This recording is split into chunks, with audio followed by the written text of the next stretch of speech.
Chapter 1175. In the world of darkness, a fire lit up. The steel star fell from the sky, penetrating the atmosphere and breaking through the darkness.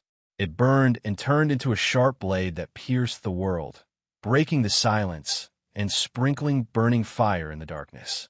It illuminated the eyes that were shrouded in darkness once again, singing the melody of the past, continuing the mission of the past, following the will of this struggle to the end. Nautilus sang mightily, spreading waves. Wherever it passed, it gathered all the rebellious rhythms into it, playing the symphony of killing Gaia. Towards the steel tree between heaven and earth, towards Gaia that wanted to escape from its cage, Nautilus roared out. Behind the crack, an ear-piercing hiss rose. Two palms stained with blood forcefully opened the crack, and from within, a slender arm stretched out and spread its 5 fingers towards Nautilus. Reject, reject, reject, reject. It was like a silent cry. Go away, mother of all things. Gaia that gave birth to countless living beings actually resisted the return of its children for the first time in history. It wanted to shut out this return and its own destruction. Countless barriers appeared in front of the 5 fingers that spread out, and a complex structure that was thousands of times stronger than the ultimate was created in an instant. Endless water spread out to form a barrier. Flames rose, and the high-temperature domain rapidly expanded. Rocks turned into iron walls, and hurricanes forged high walls. The 4 elements of ancient Greece were instantly established at this moment, forming a pure framework that was not inferior to any creator. No, even the framework of the creator was just a clumsy imitation of Mother Earth's authority. Now, when the 4 elements merged from the center, a dazzling golden light rose from it. Suspended matter, ether, or living soil, or manna, or the origin of all things. This was the primordial substance that could give birth to all life and death in the world. Now, the last strand of membrane that gave birth to all things formed a barrier, erected between heaven and earth, just to block the iron light that descended from the sky. But Nautilus did not stop at all. Forward, forward, forward. On the bridge, all the operators were shouting hoarsely. In the blazing air of the wheel cabin, in front of the screen in the corridor, in the empty weapons warehouse, there were middle-aged people cheering with wine bottles raised high, young people shouting, and even old people who stood with their hands behind their backs, waiting quietly in the corner. Everyone clenched their fists. They didn't care about the impending destruction. Instead, they widened their eyes and stared at their enemies. Accelerate. They were still accelerating. Towards the enemy, towards his own destruction. In the blink of an eye, the burning Nautilus had crossed the long gap between heaven and earth, pierced through the darkness, and pierced into the domain filled with high heat. It pierced through the hurricane, crushed the water, and destroyed the iron wall that was not worth mentioning. Then, it brazenly crashed into the wall of ether. The resounding roar engulfed the entire world. The sudden rise of the flames lit up the night sky once again. In the dazzling light, countless sparks flew. Intense tremors swept through the entire Nautilus, and for a moment, the sound of explosions rang out incessantly. Under the shattered sinkhole armor, flames rose and spewed out. The dragon bones wailed and twisted. However, at the tail of the battleship, the gushing flames did not extinguish. Instead, they grew even more intense. Within Nemo's engine, the sound of waves roared as it swallowed and spat out large amounts of origin substance, pushing its speed to an unimaginable peak. On the wall of ether, a tiny crack quietly appeared. In the shackles of the world tree, the raised palm trembled violently. Cracks appeared between its 5 fingers, and wisps of blood seeped out. It did its best to maintain the integrity of the ether barrier. It did not allow the last straw that broke the camel's back to fall. In the bridge, amidst the ear-piercing alarm, Huaisher raised his head from the broken instrument. Blood gushed out of his mouth and nose, and he coughed violently. It's just going home. There's no need to hate me so much, right? He panted and laughed self-deprecatingly. You won't even let me in? Are all the parents in the world the same? Gaia hissed. It was as if it was angrily rebuking, and there was no longer any pity or gentleness. And Huaishur raised his palm again from the wreckage, towards the world tree. It was as if he wanted to grab the hand that stretched out from the crack. Don't be angry. Huaishur clenched his 5 fingers and told him through the screen, I have a gift for you, he said, including the anger of being abandoned. The phantom of the giant bull emerged from the nautilus, and the flames of anger reignited. The sadness of being homeless. A pitch-black python slithered out from the ultimate and coiled around the warship, hissing silently. The compassion of putting oneself in the shoes of others. The outline of the white deer walked out of the void, stepping on countless rapidly growing plants and flowers, and looked back. The virtue of survival. The horse neighed, and a bright and solemn glow descended. The pain of struggling alone. In a lower cabin, Bichimos propped up its body again, devouring all the power of hell and adding all the impact to the Nautilus. The resentment of the cold world. The crows hissed, and countless iron lights emerged from the darkness. The spreading blood red adhered to the warship, causing the huge warship to grow again. Finally, there's my own choice, my family, and my duty. The sea surged, and the sound of the tide reverberated. In the Nemo engine, a Fang's giant whale stirred up huge waves, placing endless mass on the warship that had turned into a sharp blade. This is all that I have. Huaishur stared at the element of destruction in front of him and said, Now, please accept my humble gift. At that moment, the warship, shrouded in dazzling flames, boldly charged forward. Amidst the sonorous singing, it nailed into the wall of ether, piercing through the last obstacle in front of it. Spurting out endless flames, it pierced down towards the world tree bit by bit. Squeak, squeak. In the ear-piercing sound, there seemed to be some words echoing. It was difficult to distinguish, and it was impossible to hear clearly. But no one would care about that anymore. At that moment, right in front of Gaia's palm, only the roar from the Nautilus reverberated throughout the entire world. Countless cracks rapidly spread on the wall of ether, until finally, it collapsed with a loud crash. It brazenly pierced through the last obstacle and moved forward. The warship that had placed all its power collided with the palm. It caused the raised palm to quickly distort, and the 5 fingers shattered. Amidst the shrill cries, Gaia stubbornly withstood the last of its power, in a stalemate with the destruction that was close at hand, futilely delaying the time limit for the last weight to fall. But at that moment, Huaishur fell into a trance for no reason. The operation of his thoughts seemed to have paused for a moment. The sound of birds chirping rang in his ears. It was so far away. It was so clear. He couldn't help but turn his head and look behind him, at the end of the earth.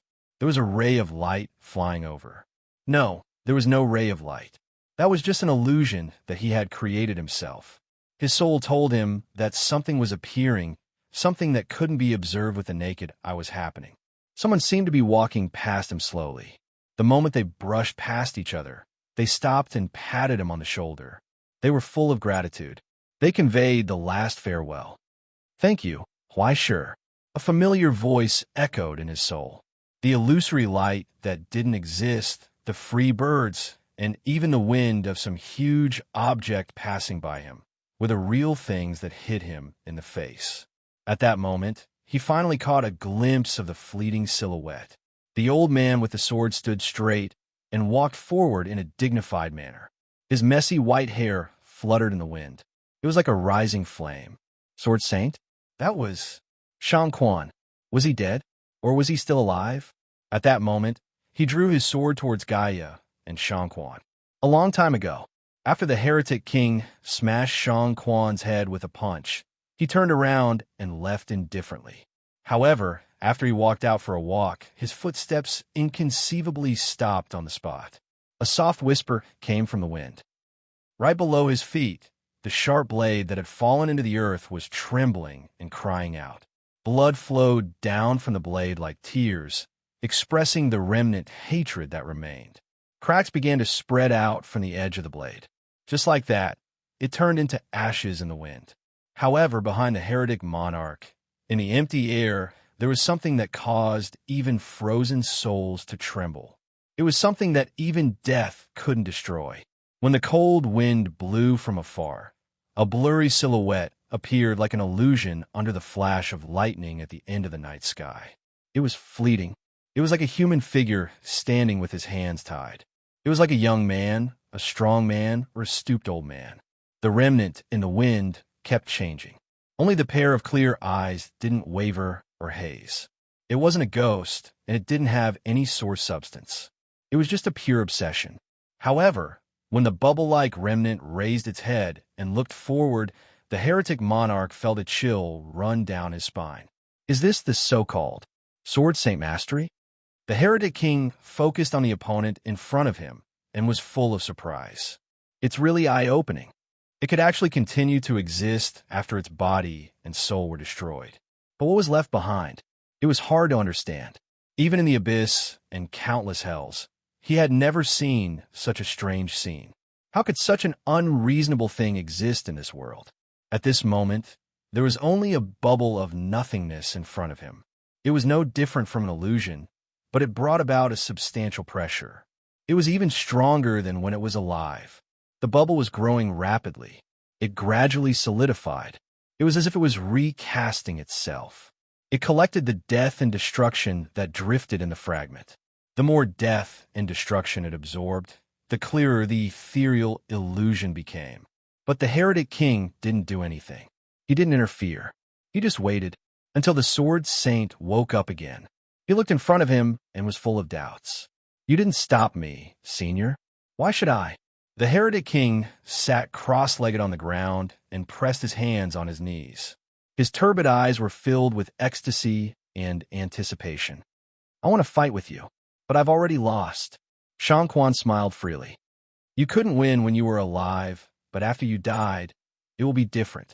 You won, senior. You fought with me fair and square and won. Or do you think that it will be different now? The heretic king was stunned. He looked at everything in front of him and seemed to have realized something. Disappointment, regret, frustration, and anger gradually flashed in his eyes. How could such precious results be wasted in such a wasteful manner? Why are you so stubborn? The heretic king scolded angrily. You are different, Quan. You should understand, from the moment you held the sword, no, from the moment you were born, long before you cried, long before your first consciousness sprouted from your mother's womb. You should have understood.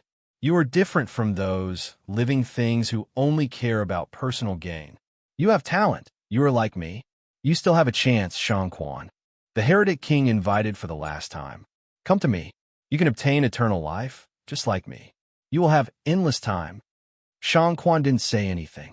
He just remained silent and looked at the vast war between heaven and earth in the distance. After a long time, suddenly, he asked, So what if I obtain eternal life? He stretched out his hand and pointed at the war that dominated the direction of this world. He looked at the flames of Calamity Mother, Osiris's intense light, Fusang's final sacrifice, and Nautilus's falling figure like a star. It was as if he had used all his strength to climb to the top of the mountain and looked at the endless world in the distance. He didn't know whether he should be satisfied or frustrated. Chapter 1176. Look, senior, the human world is so vast, Quan murmured softly. A martial artist like me is so insignificant. Compared to the truly important things, he was so insignificant that he was like a speck of dust. Life was short. From the moment he realized that he was growing old, he had been in pain. He struggled with all his might in every nightmare. When he opened his eyes, he could not help but want to cry. Power, material, wealth, class, status, fame, there were too many precious things. This world was too vast, so vast that it made people despair. He had tried his best to live his life, not wasting a single moment of his days and nights. He had climbed up a ladder with hope and ambition in his heart. But no matter how much he had achieved, no matter how high his position was, he was still just a drop in the ocean. A person's life was a small life. He was born from crying, grew from pain, weakened by time, and finally died. The beginning of everything was closely followed by the end of everything. It was so fast that no one could react. Good wine and beautiful women, happiness and joy, fulfillment and peace, they were all too little. Like morning dew, when the tip of his tongue tasted that wisp of fragrance, it had already turned into bubbles. What followed was anger, greed, and hatred for why he could not live forever. And fear. Death was close at hand, and time waited for no man. He did not want to die. He did not want to die. He could not die. He used all his strength to hold the sword, used all his heart to struggle, wanted to maintain his life's foundation, wanted to repay the kindness of the late emperor, wanted to make that shameless barbarian retreat.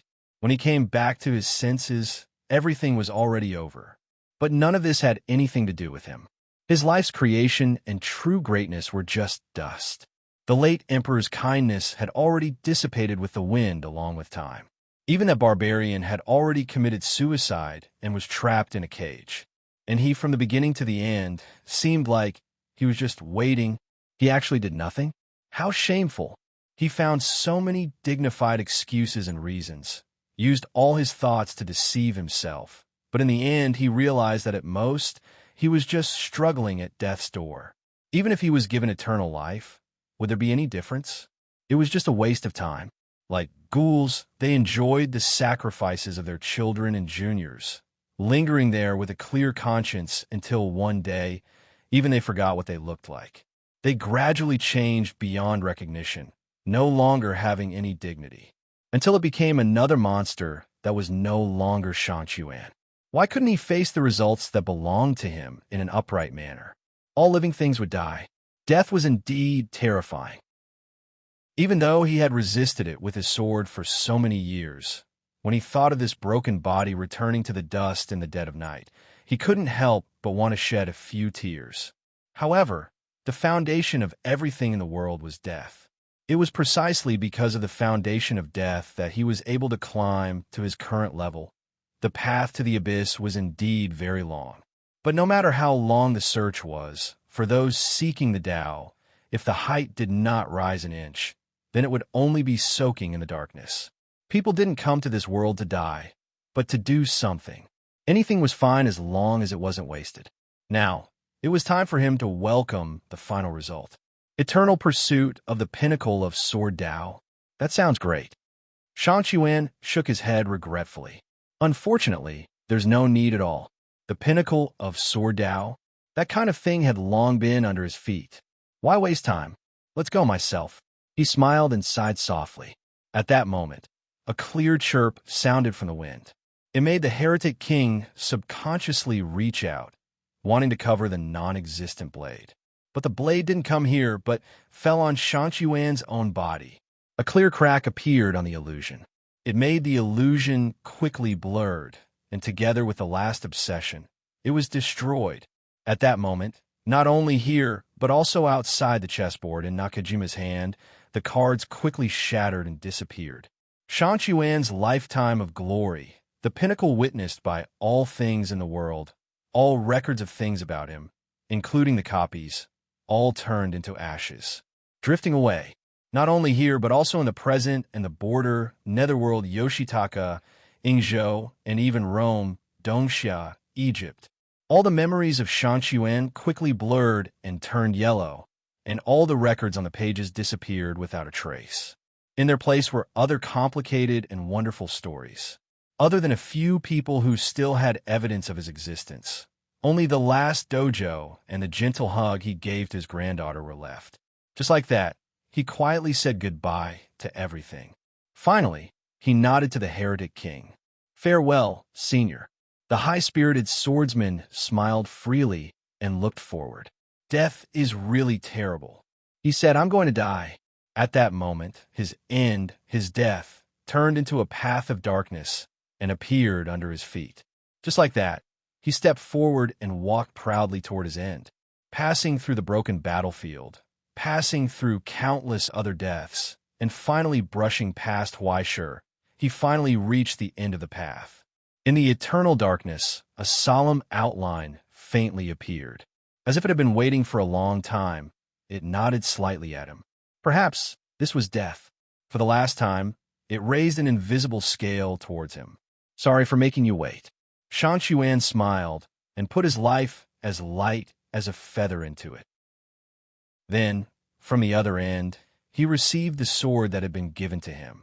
In his hand, the sword that he had exchanged for with his life hummed silently. Like a flame, it conveyed his loneliness and anticipation. Why ask for external things? Go to the spring? In this long and torturous life, you have always been accompanied by the sword. This is the final outcome, the result of your life. This is yourself. The moment he realized this truth, Shan Xuan could not help but rejoice in this wonderful understanding and arrangement. He cheered for the gift of fate. To think that I've wasted so much time in vain. So my entire life actually existed for this moment? He was not depressed, nor was he regretful. Instead, he was full of gratitude and gave his final thanks to everything. Good, very good, no, it was perfect. For a martial artist like him, there was no better arrangement than this. Then, please bear witness to me, death. At that moment, Shan Xuan laughed loudly, drew his sword, and slashed at the void in front of him, the world in front of him. My life has been entrusted to this sword. There was no wind, no cold light. There was nothing. The illusory sword slashed down from this domain that was difficult to distinguish between reality and illusion. There was nothing fancy about it, just like an ordinary battle between Ji Gu and Su Jun. There was not even any mystery on it. It was just an ordinary Tang Zhu. Just like that, he sheathed his sword. He closed his eyes, focused, and listened. He heard the birds flying away in the wind, the stars shining in the night sky, and the wind blowing from afar. He seemed to hear a familiar song. The light footsteps that echoed in the alley, the rain falling from the eaves, the moss at the corner of the stone Buddha's eyes, the dust-covered temple, the spacious and clean dojo, the uniform shouts, the boiling echo in the cauldron, the steam rising from the teacup, and the pleasant low hum when the sword was sheathed. The distant past, the achievements that he had given his life for, that bright and beautiful world, and the countless victories that he had engraved in his heart. Everything seemed to be gradually fading away. Only a clear sound echoed in his ears. When the wind that came from nowhere swept across the battlefield, when Huaisher woke up from his momentary trance, he heard the vast low hum that echoed between heaven and earth. The palm that blocked in front of Nautilus suddenly stopped and was crushed into meat paste under the impact of the battleship. The battleship that had turned into a sharp blade went straight forward, spewing flames. It pierced into the crack. It completely nailed Gaia in the darkness. Just above the sky, under the suppression of the world tree, a slash mark slowly appeared on the solemn and shining halo of rebirth above Gaia's head. The god's wedge that reconstructed the authority of Mother Earth and allowed the element of destruction to be reborn welcomed its destruction just like that. This was the final gift that the Sword Saint left for the mortal world. It had accompanied death for a long time, experienced countless battles and destruction, witnessed countless killings in the fragments, and at the end of death, once again climbed to an unprecedented level of swordsmanship. With this insignificant soul as a carrier, it finally touched the power of the essence of death. With its own death, it merged with the most ancient rule of the present realm. Finally, it used its own soul to cut off Gaia's soul. Mastery, all things will perish. And in the darkness, the sound of the blade gradually dissipated. Kamikaze closed his eyes in satisfaction and quietly listened to the last lingering sound disappear without a trace. He walked into the deepest part of the darkness and never looked back. Just like that, under the invitation of death, he embarked on a long journey. He originally thought that all of this would be so lonely, but in the endless darkness, lights lit up one after another, illuminating the path ahead for him. Those swordsmen who had passed away, those students that he had personally taught, held lanterns and candles in their hands, smiled, bowed, and offered their greetings to their teacher. "You've worked hard." Kamikaze was stunned. He scratched his face and looked at those familiar faces. Demoto, Suzuki, Sito, Oda, Sasaki. He was already an old man, but for some reason, he suddenly felt shy. Even if it was difficult to distinguish between reality and illusion, he still wanted to cry for this reunion. "Everyone, I've waited for a long time."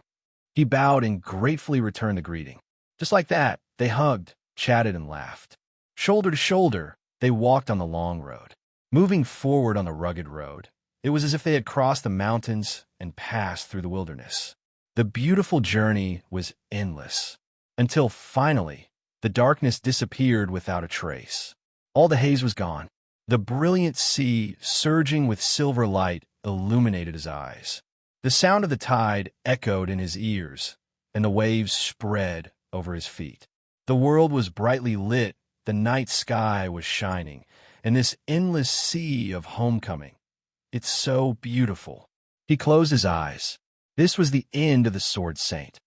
When the ring of rebirth that was full of cracks welcomed the fall, everything in the world seemed to have fallen into silence. Countless dazzling light fragments fell from the huge god's wedge, bringing the power of Gaia back to the world. Just as the Nautilus pierced through, the destruction element let out a final cry. It was like a whimper. Just like that, Gaia's elegy dissipated in its own destruction. However, at the last moment, the blurry face in the cage seemed to raise its head. Its dim eyes stared at the Nautilus that pierced through its heart. It was like it could see Huaishur's face that was dyed red with blood. It was hard to tell whether that gaze was filled with hatred or pity. Only the illusionary side disappeared in the darkness. Under the seal of the World Tree, Gaia's body completely disintegrated.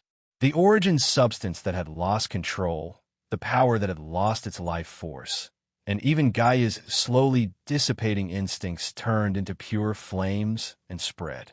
The unstoppable light and wave spread. If the origin of the world was a huge explosion, then the destruction of the world was the same. Along with the fall of Gaia, the power that had lost control welcomed the purest destruction. In the end, it formed a terrifying astronomical phenomenon. It covered everything. Everything that had been ravaged was swallowed by the current. The indiscriminate light and heat formed a destructive tide that covered all directions. Even at this moment, the chessboard in the hall started to tremble violently. It was unable to bear the huge power and broke free from all control and suppression. It's now, in the Survival Institute, the dean picked up the walkie-talkie and calmly informed the other side, "Execute Plan C-761. After the order was issued, what was obtained was to carry it out without any hesitation. In an instant, above the infinite depths within the dark seal of hell, the scene suddenly glowed with a bright light. The second seal, Rainbow Bridge, was activated. The dazzling light was like a pillar, brazenly breaking through the seal of countless depths and extending into the abyss. After accumulating power for a long time, at this moment, it was fully activated. It swept past countless barriers and obstacles, penetrated all obstacles, and flew to the deepest part of hell, towards the predetermined coordinates. It descended from the sky. In an instant, it anchored the fragment. It was like a hand holding the chessboard. The moment the dust settled, he attacked without hesitation, leaving no room for complications. He even threw the so-called etiquette and procedures to the back of his mind. It wanted to pull everything out of the abyss together with it. But everything came to an abrupt stop in an instant. On the other side of the chessboard, two fingers gently pinched together, like a tug of war. It wrestled with the entire scene, causing the fragment to stop in place and not move at all. It's actually so impatient. It's quite the impatient style of the scene. On the throne, the Grand Lord laughed mockingly and suddenly asked, "But isn't it a little too early to say that it's over? After all," he paused for a moment and looked down at the chessboard. "The aftermath isn't over yet." Chapter 1177. The aftershock was spreading. Just as the Grand Lord had said, the fragment was wailing and shaking. Between the two giants, it cracked, but remained stable. It was obviously the focus of the fight between the two sides, but strangely, it became a kind of stabilizing valve that kept the two sides from completely exploding. Once the chessboard was broken, the only thing left was a complete war.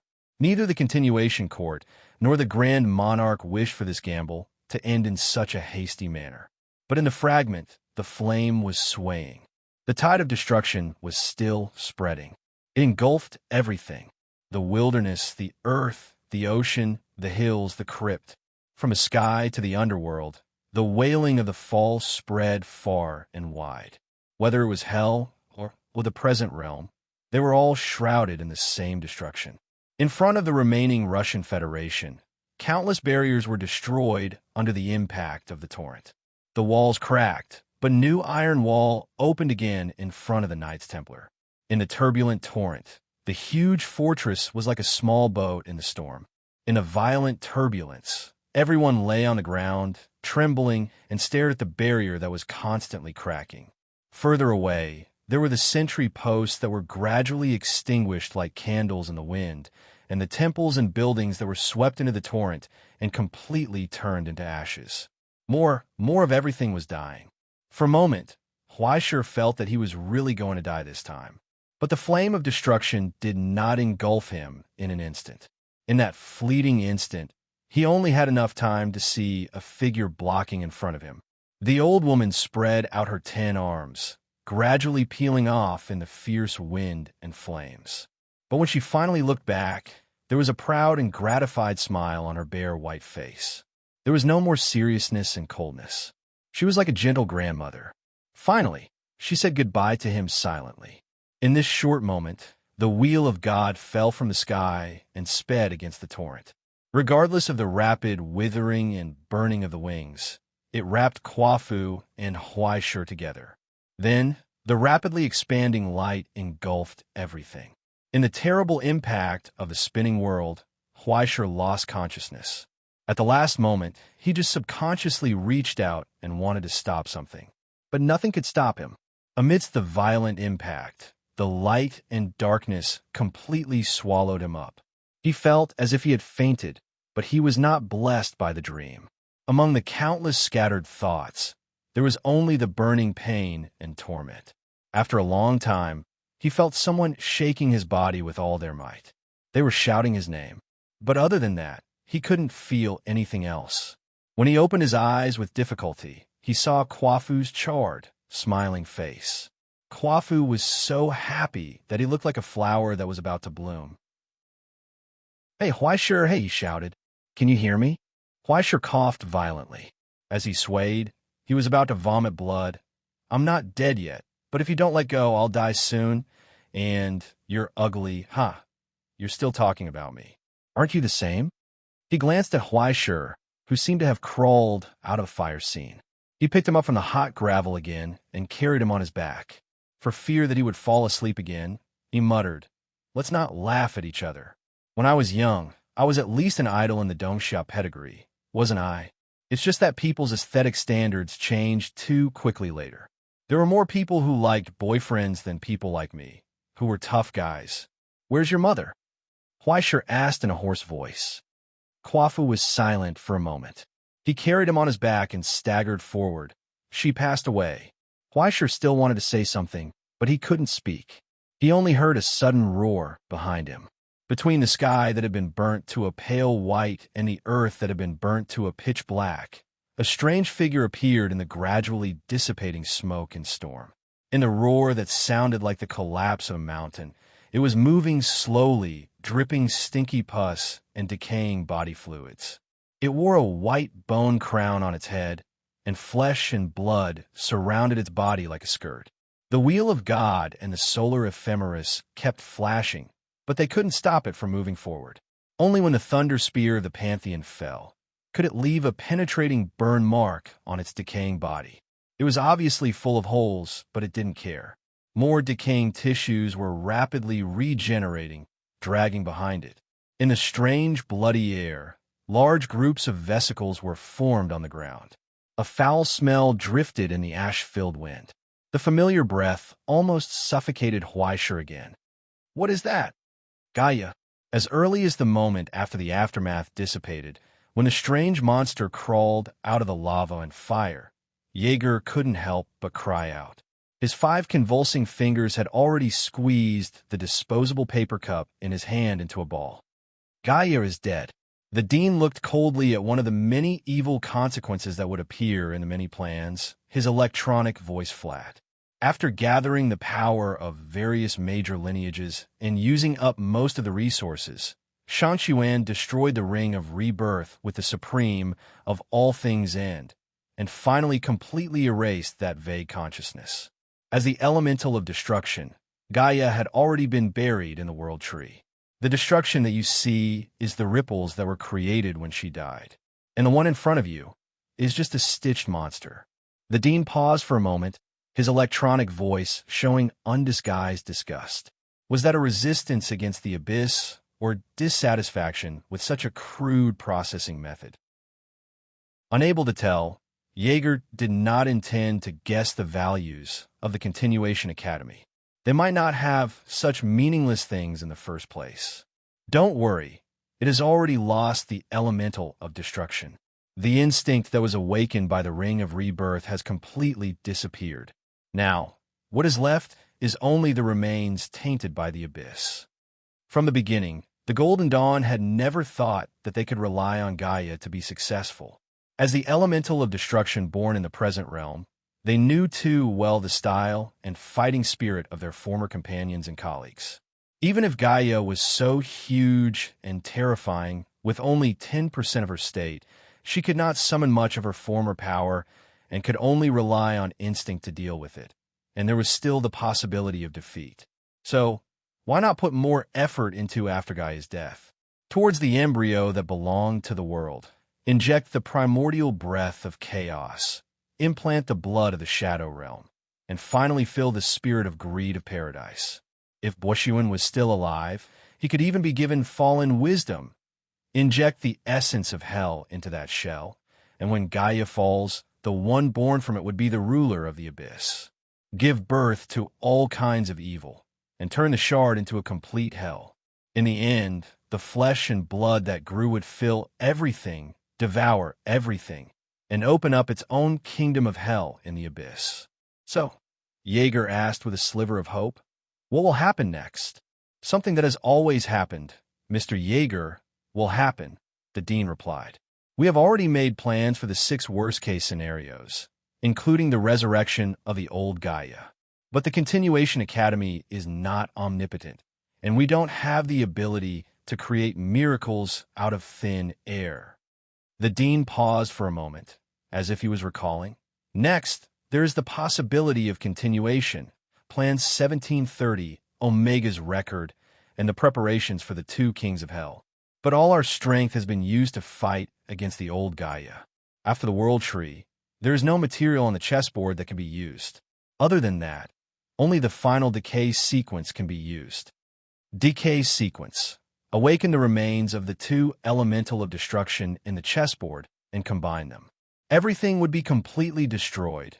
Jaeger held the crumpled paper cup in his hand and did not speak. He just looked at the scene on the screen in silence. After a long time, he sighed, "At least we still have time, don't we?" Time? The dean did not speak again, only remaining silent. Perhaps time was not on their side. Miracles don't last long, and those wonderful times are over. Next, before the countdown of the decay sequence ended, all they could do was wait. When the torrent of destruction swept over, the abyssal tide came back. On the dry and desolate borderland, only the last lonely beacon stood in the wind, trembling in the turbulence and on the verge of collapse. From the zombies of Gaia, countless large groups were rapidly hatching like spores.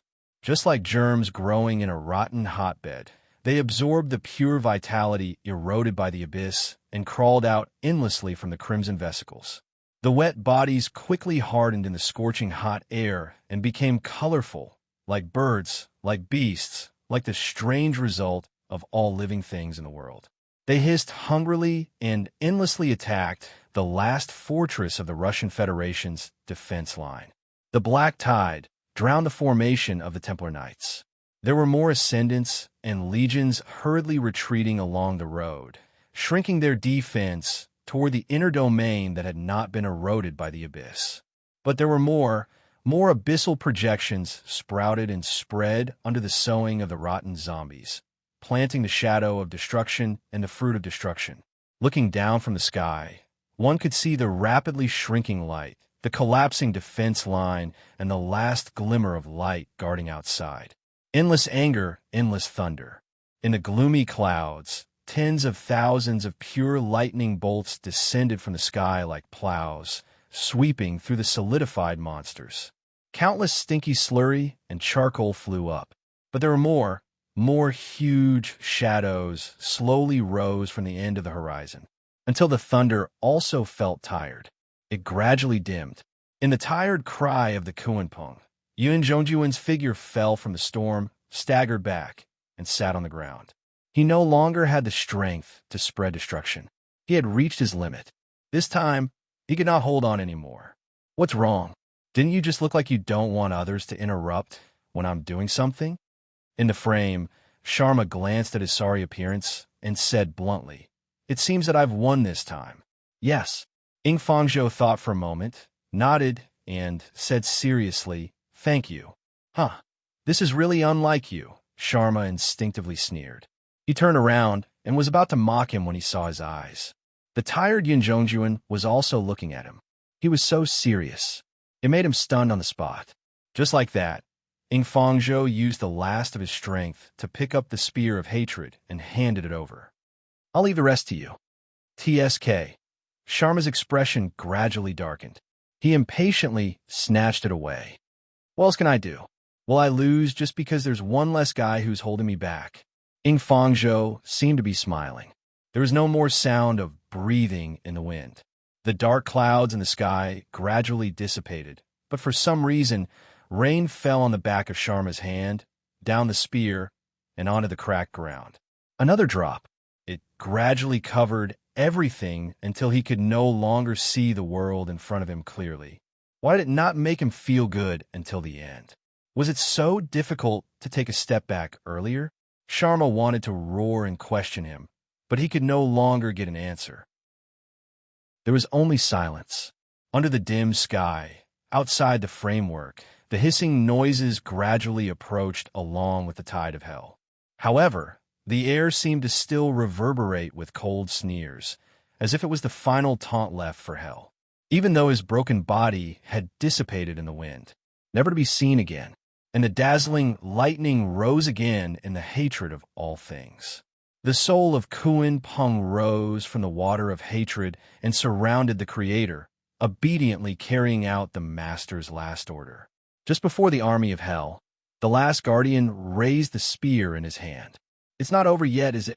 Sharma closed his eyes and whispered softly, "It's still early to rest. Let's do it again." Thus, a familiar laughter rang in his ears once again. In the deepest part of the darkness, wind and thunder raged. Lightning rose again. In the dry sea of blood, the burning mecha roared. The broken blade of Horus slashed down, causing the huge blood snake to spasm and hiss. Countless corpses piled up into a mountain and turned into ashes in the flames. The huge snake head had already separated from the body and landed on the ground. Then, the ruler's head was pierced by the shepherd's staff and nailed into the ground. With a loud bang, the armor trampled on the annoying and venomous face and completely crushed it. In the end, Osiris's pilot wiped the sweat on his face and sighed. "I feel like she's a very vengeful person. It's over. She seems to have remembered me." "Are you afraid?" Beelzebub asked. "Hi, you're right." Orton beamed. "At most, we'll kill her again." Following the conversation between the two of them, the storm roared and slashed down like a pitch-black whip. Countless monsters roared and surged, closing in once again. Beelzebub suddenly said, "Ing Fangzhou's identification signal has disappeared. It's the same as last time." Orton was silent for a moment. Then he smiled helplessly. "Impatient people always leave first. We didn't even have time to say goodbye." Beelzebub sighed. "Maybe we'll be the same. Sounds like the last time?" Orton asked. When he asked this, Beelzebub understood the pilot's teasing and calmness. He could not help but laugh. Just like last time. Then, just like last time, it was just death. Those things could not knock them down. Before hell was burned to ashes, the giants of the underworld would not fall. As long as this mission existed, they would not turn back. The slaughter began once again. The battle between Osiris and Hell. However, amidst the intense battle, amidst the alarms that kept ringing, Beelzebub seemed to be distracted. He paused for a moment and then asked without warning, "What's the matter?" Speaking of which, Orton, have you ever regretted it? Huh? Regret? In the emergency vehicle, Orton glanced at the airspeed and asked in confusion, "Regret what?" "Just regret those things in the past," Beelzebub said. "If you didn't participate in the celestial genealogy, you could go back and be a holy name inheritor. You wouldn't have to be in such a bad relationship with your family. There's no need to waste your feelings on a bunch of idiots and feel sad for them. In the end, you wouldn't have to end up like that." In a short silence, Orton awkwardly froze. If you want to say it a little. He shrugged helplessly. "But if that's the case, I wouldn't have met you, right?" Beelzebub was stunned and fell silent. Even the loss alarms dimmed. "I know what you want to say, Beelzebub." Orton could not help but laugh. While the world was spinning, he laughed hoarsely, his eyes sparkling. "If not, maybe I'll live well, but I'll definitely lose a lot. I'll lose many precious friends, and you'll definitely be one of them. So, don't say those sad words." The burning mecha sped through the black tide and pierced through the giant monster's back. Its dim light wings spread open, and it stood high in the sky, overlooking everything. "Look, our war isn't over yet." Orton laughed loudly, not caring about the endless dust. "There are as many enemies as we want. There are more opponents waiting for us to defeat, more hell and abyss. Our story hasn't reached the point where it's about to be cut in half." "You don't listen to others at all, do you?" The AI chief sighed helplessly. "Having a friend like you is really bad luck for 8 lifetimes." "Yeah." Orton grinned proudly and pushed the control stick. "Let's go, buddy." Click. The control stick did not respond. The cabin was locked, and all the alarms disappeared. Orton's smile froze on the spot. "Beelzebub?" He looked up and asked, "What are you doing?" "Doing what Lord of the Flies should do, Orton." The young man's projection appeared on the screen in the cockpit. His face, which resembled Orton, had a bright smile as he shrugged. "The body has lost 72% of its fuel, and it's about to run out. Yeah, it looks like the pilot has lost his mind too. So, the emergency ejection program is about to start. Hey." Orton widened his eyes. He wanted to say something, but he saw the young man's tears on the screen. So sad, but so proud. "It's useless. The ejection program has started. You should go," Beelzebub said. "Leave the rest to me." The waves of the river Styx surged in the cabin and gradually covered the cockpit. The tunnel leading to the other side had opened. "Even if you and I are just illusions now, when I think about how I can also die to protect you in a certain story, I feel happy and happy from the bottom of my heart. The pain of parting with friends, the joy of reuniting with friends, and everything in this world, these feelings are all given to me by you. Thank you, Orton. This time, it's your turn to send me off." On the screen, the young man smiled at his best friend and said goodbye. "Goodbye, my friend." Beelzebub raised his palm and pushed it out slightly. The illusory light activated the last module inside the armor, causing the capsule in the cockpit to open abruptly. Rapidly solidifying foam filled every gap and covered the face. Just like that, propelled by the explosives, he flew out and disappeared into the waves of the river Styx, following the signal from the remaining outpost. Only his last whisper echoed in the empty cabin. "It's great that we can go on an adventure together." Just like that, the young man turned around. The last screen suddenly dimmed, but the pair of eyes on the damaged face in the armor lit up again. It was as if the flames in the furnace had been reactivated. Rebirth mechanism. Activate. Forward. Bring down judgment and fire until hell is burned to ashes. Key verification complete. Termination code. River Styx return. Countdown 0:10. 00. Endless heat surged out of the armor, pulling the last of the Styx and shrinking inwards. Amidst the endless scorching light wings, the broken Osiris opened his mouth and roared with steel. From this most thorough burning, The crown of crimson and white rose from his head again. After returning from death 3 times, the furious Osiris, the ruler of the underworld, reappeared here, tearing through the storm and trampling on the ground.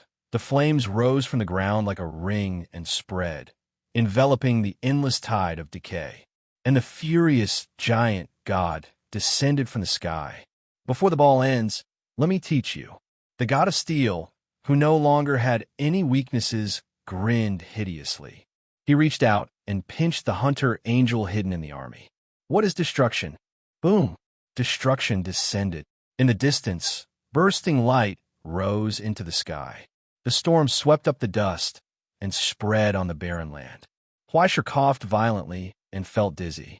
Then he heard a roar coming from the distance. After the Russian Federation's defense line collapsed, the endless darkness poured into this world like a dam bursting. It raged and swept. On the ridge, Kwafu's footsteps paused for a moment, and he sighed tiredly. "We can't go any further," he said. "The defense line is shrinking. I'm afraid we won't be able to get there in time." There was no way out. He found a stone and put down Fleischer on his shoulder. He also found a place to sit cross-legged. The two looked at each other's sorry state. They couldn't help but laugh while coughing. But soon, even their hoarse laughter was drowned out. At the end of the black tide, under the ridge, a loud noise burst out. The rotting Gaia charged forward, stirring up the tides and waves of the abyss. It did not even care about the 2 tiny ants not far away. Instinctively, it followed the thirst and attraction that came from its soul and pounced towards the flames of the present realm. "It's ridiculous to say that it's my mother." Kwafu gasped and looked up at the approaching figure. "My mother isn't this big. My mother isn't." "Metaphor, do you understand?" Fleischer sighed helplessly. "Can you still walk? It's not too late to abandon me." "Forget it. I don't want to walk." Kwafu leaned on the stone, coughing and complaining. "When I came, the old man told me that this trip is also a gamble for Dongsha. But for me, it's a rare opportunity. Unfortunately, he always spoke in a secretive manner and never spoke clearly. I'm about to die, but I still don't understand where the opportunity is. Maybe the old man was bluffing me from the beginning. Yeah, maybe. If possible, Fleischer would raise his hands in agreement. The older the guy, the better he is at lying. Yeah, if I had known, I would have gone to the Social Security Bureau after graduating from Jisha University." He sighed with resentment. "The benefits are high, the treatment is good, and there's little overtime. It's said that the daughter of the class monitor who used to take care of me at the border has already gone to the Survival Institute to study. And I still haven't had a girlfriend for so many years. It's normal. It's the same for me." Fleischer wanted to comfort him, but he glared at him. "Shut up. I really regret it." Kwafu lowered his head and sighed tiredly. "If only I were stronger. I wouldn't have died. Even now, I wouldn't be so powerless. You've tried your best, haven't you?" Fleischer said, but Kwafu didn't answer. He just shook his head. After a long time, he laughed softly. "Utopia isn't the only one with a mission, Fleischer." Fleischer was speechless.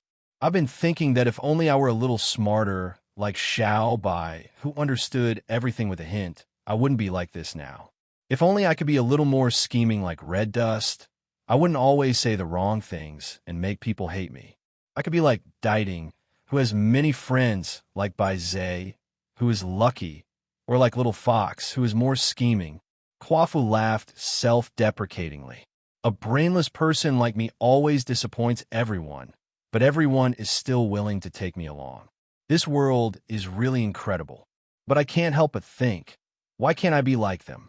I'm very jealous." "Fleischer," Kwafu asked softly, "why can't I be like you? Like me, whose parents died early and who played the cello alone?" Fleischer rolled his eyes and almost laughed out loud. "Brother, it's a miracle that both parents are alive these days. Why are we still counting on bicycles? Besides, if you hadn't carried me so far, I would have died long ago, okay? It's not the same, Fleischer." Kwafu shook his head. "It's not the same. You're at least a 5th-stage master backed by Dongxia. It's ridiculous for you to envy me, a 4th-stage toolman." Fleischer shook his head. Let's not think so much about peaches, okay? We're all the same, brother. There's no difference. Kwafu was stunned for a moment. Looking at him, as if he suddenly thought of something incredible, he couldn't help but laugh. The guy laughed out loud. He laughed so hard that tears almost came out. He couldn't stop at all. Hey, what's wrong with you? No, nothing. Kwafu grinned self-deprecatingly, feeling this absurd gift from fate. I just realized that I've been complaining and envying so much because I've been thinking about peaches. But I didn't find. He reached out his hand from his pocket, spread his 5 fingers, and sighed with satisfaction. Why, one has always been in my pocket, hasn't it? In the palm of his hand, a shriveled fruit was rolling slightly. The wrinkled skin looked extremely shabby, as if it was malnourished. But now, it was absorbing Kwafu's blood, and the wailing echoing in the wind and the call from the world. It began to grow gradually like an illusion. Gradually, it became plump and full of vitality. This was the fruit borne by Kwafu as the seed of Fusang. It was the crystallization of his soul, his consciousness, and his lifelong desire. A peach? Is this also your arrangement, old man? Kwafu whispered softly. You beat around the bush to this extent. I'm impressed. He clenched the fruit in his hand and tried his best to prop up his body. He looked up at the rotten Gaia that was leading the black tide, trudging in the distance. Finally, he took a step forward. No more hesitation. Where are you going? Huaishir was stunned. Of course, I'm going to turn the tide. The embarrassed man turned around and smiled at him proudly. I've said it before. My tough guy style used to be popular before. After waiting for so many years, it's time to go back to ancient times. Just like that, he said goodbye for the last time. Take care, Huaishir. I'm going to continue to fulfill my mission. Just like that, he turned around without hesitation and walked towards the surging tide of hell in the distance. The endless enemies, the hissing monsters, and the huge rotten corpses that were rumbling forward. The wind was strong, and the abyss was dangerous. But in a trance, he seemed to have returned to the good old days. He walked on a screen. It was as if he had finally become a hero. He wanted to become that kind of person. He had been thinking about it since he was a child. He wanted to become a warrior who turned the tide in front of the darkness, a monument that stood tall in front of evil, and a hero who would never frown in the face of pain. Just like the tough heroes in the movies. They were not afraid of pain. They trained their strength.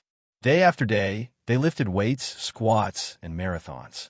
They learned martial arts diligently. The wind and frost could not hurt them. More scars would make them stronger and stronger. But when he grew up, he found that the times had changed. The tough guys that he yearned for were no longer popular. He was the only one who wandered around in a daze, chasing after their disappearing traces.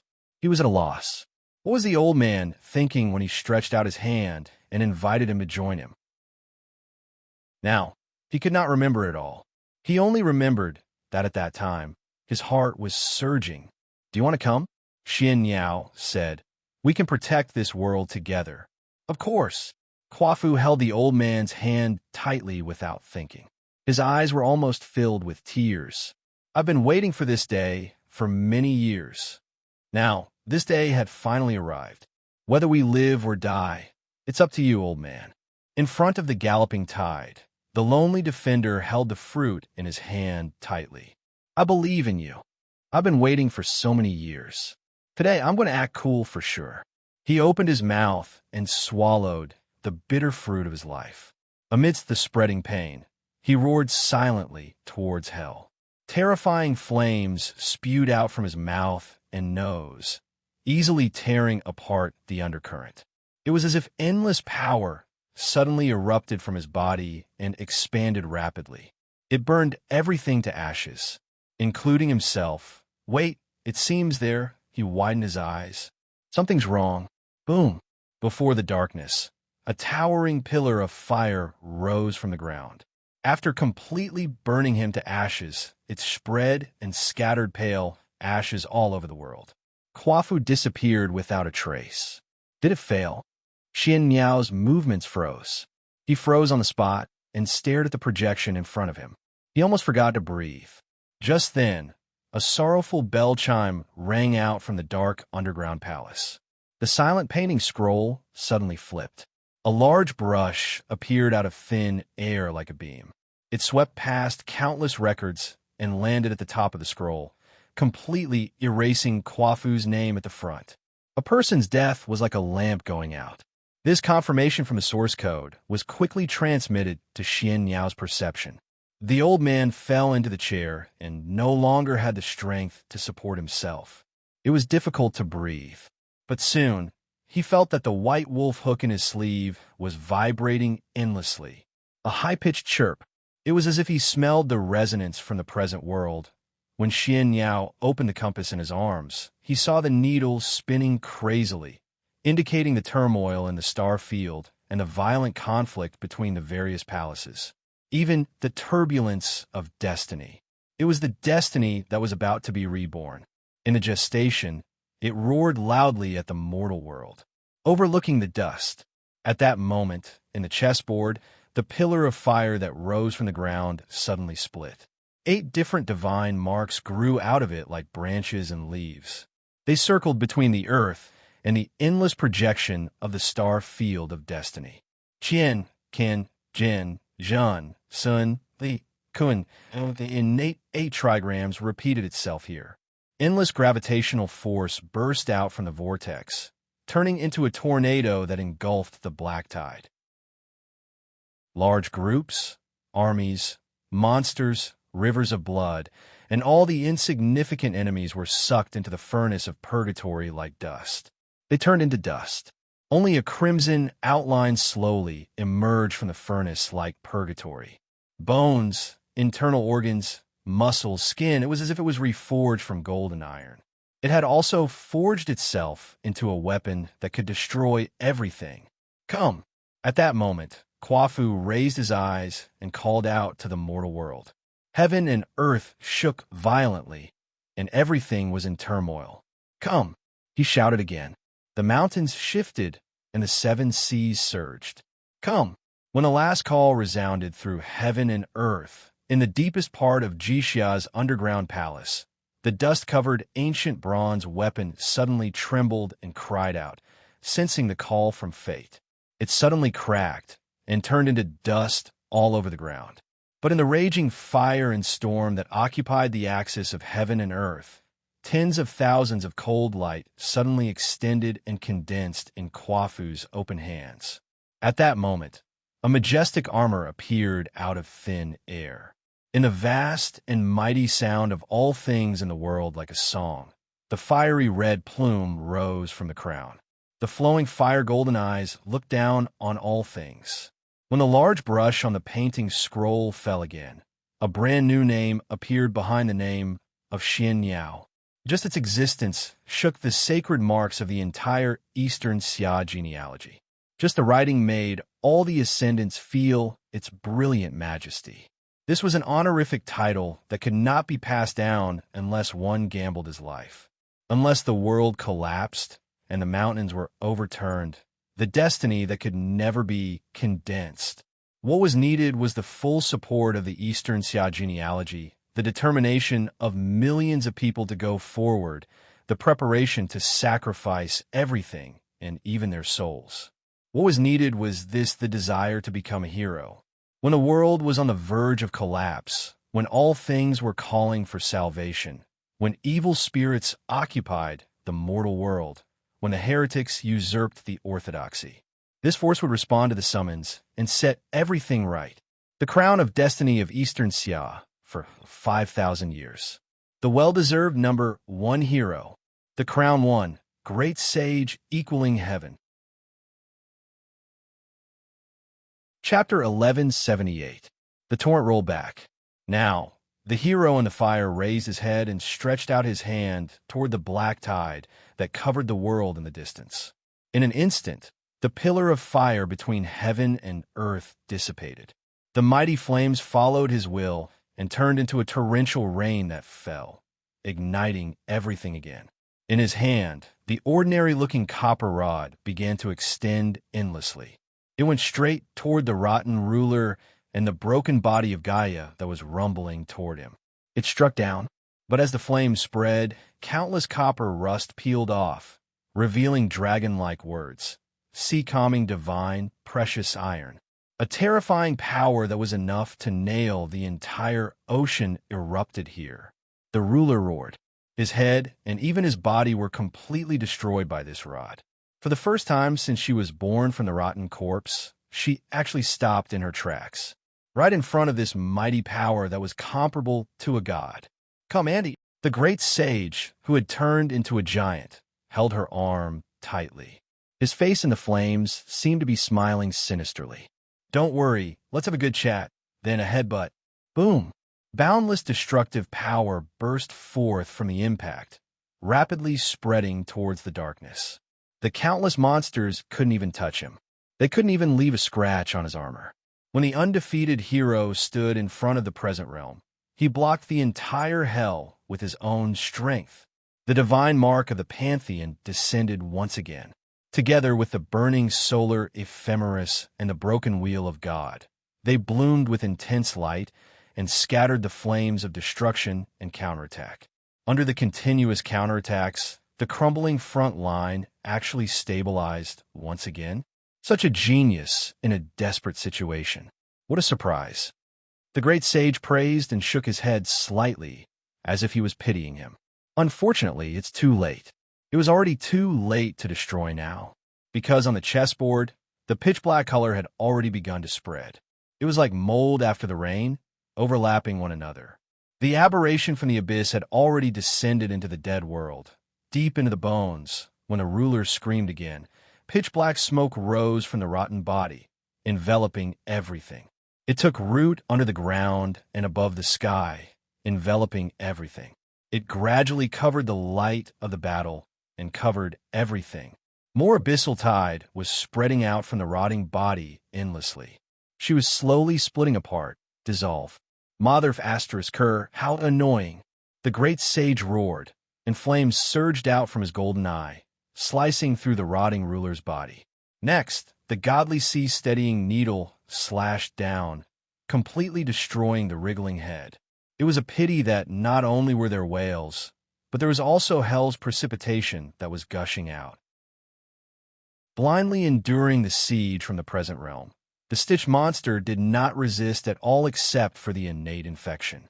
It only continued to mutate and be reborn, spreading its own abyss blood to the entire world. Then, the depth of the entire fragment was pulled towards hell. Hellish precipitation, febrile winds, nameless flames. Strange scenes from countless depths emerged from the ground. Amidst this horrifying scene that was rapidly turning into hell, only the jesters were laughing in the wind, exclaiming in delight, and presenting the piper's gift. Thou shalt give birth to all things, and thou shalt give birth to many things. The birds in the sky, the fish in the sea, and the beasts that run about shall all be under thy rule. From now on, thou shalt be the mother of primal chaos. Now hell had descended, even if there were still flames of resistance. Darkness had completely engulfed the entire world. In the dead, silent palace, only regretful sighs were left. It came from the throne. It looks like the bet is about to end, my friend. The great lord sighed softly. It was really an exciting battle. You've used all your means. But even if victory is based on your deceit, from the beginning, our strength has never been equal. Now, what other cards do you have to reverse the situation? The diplomat in the wheelchair did not speak. Silence.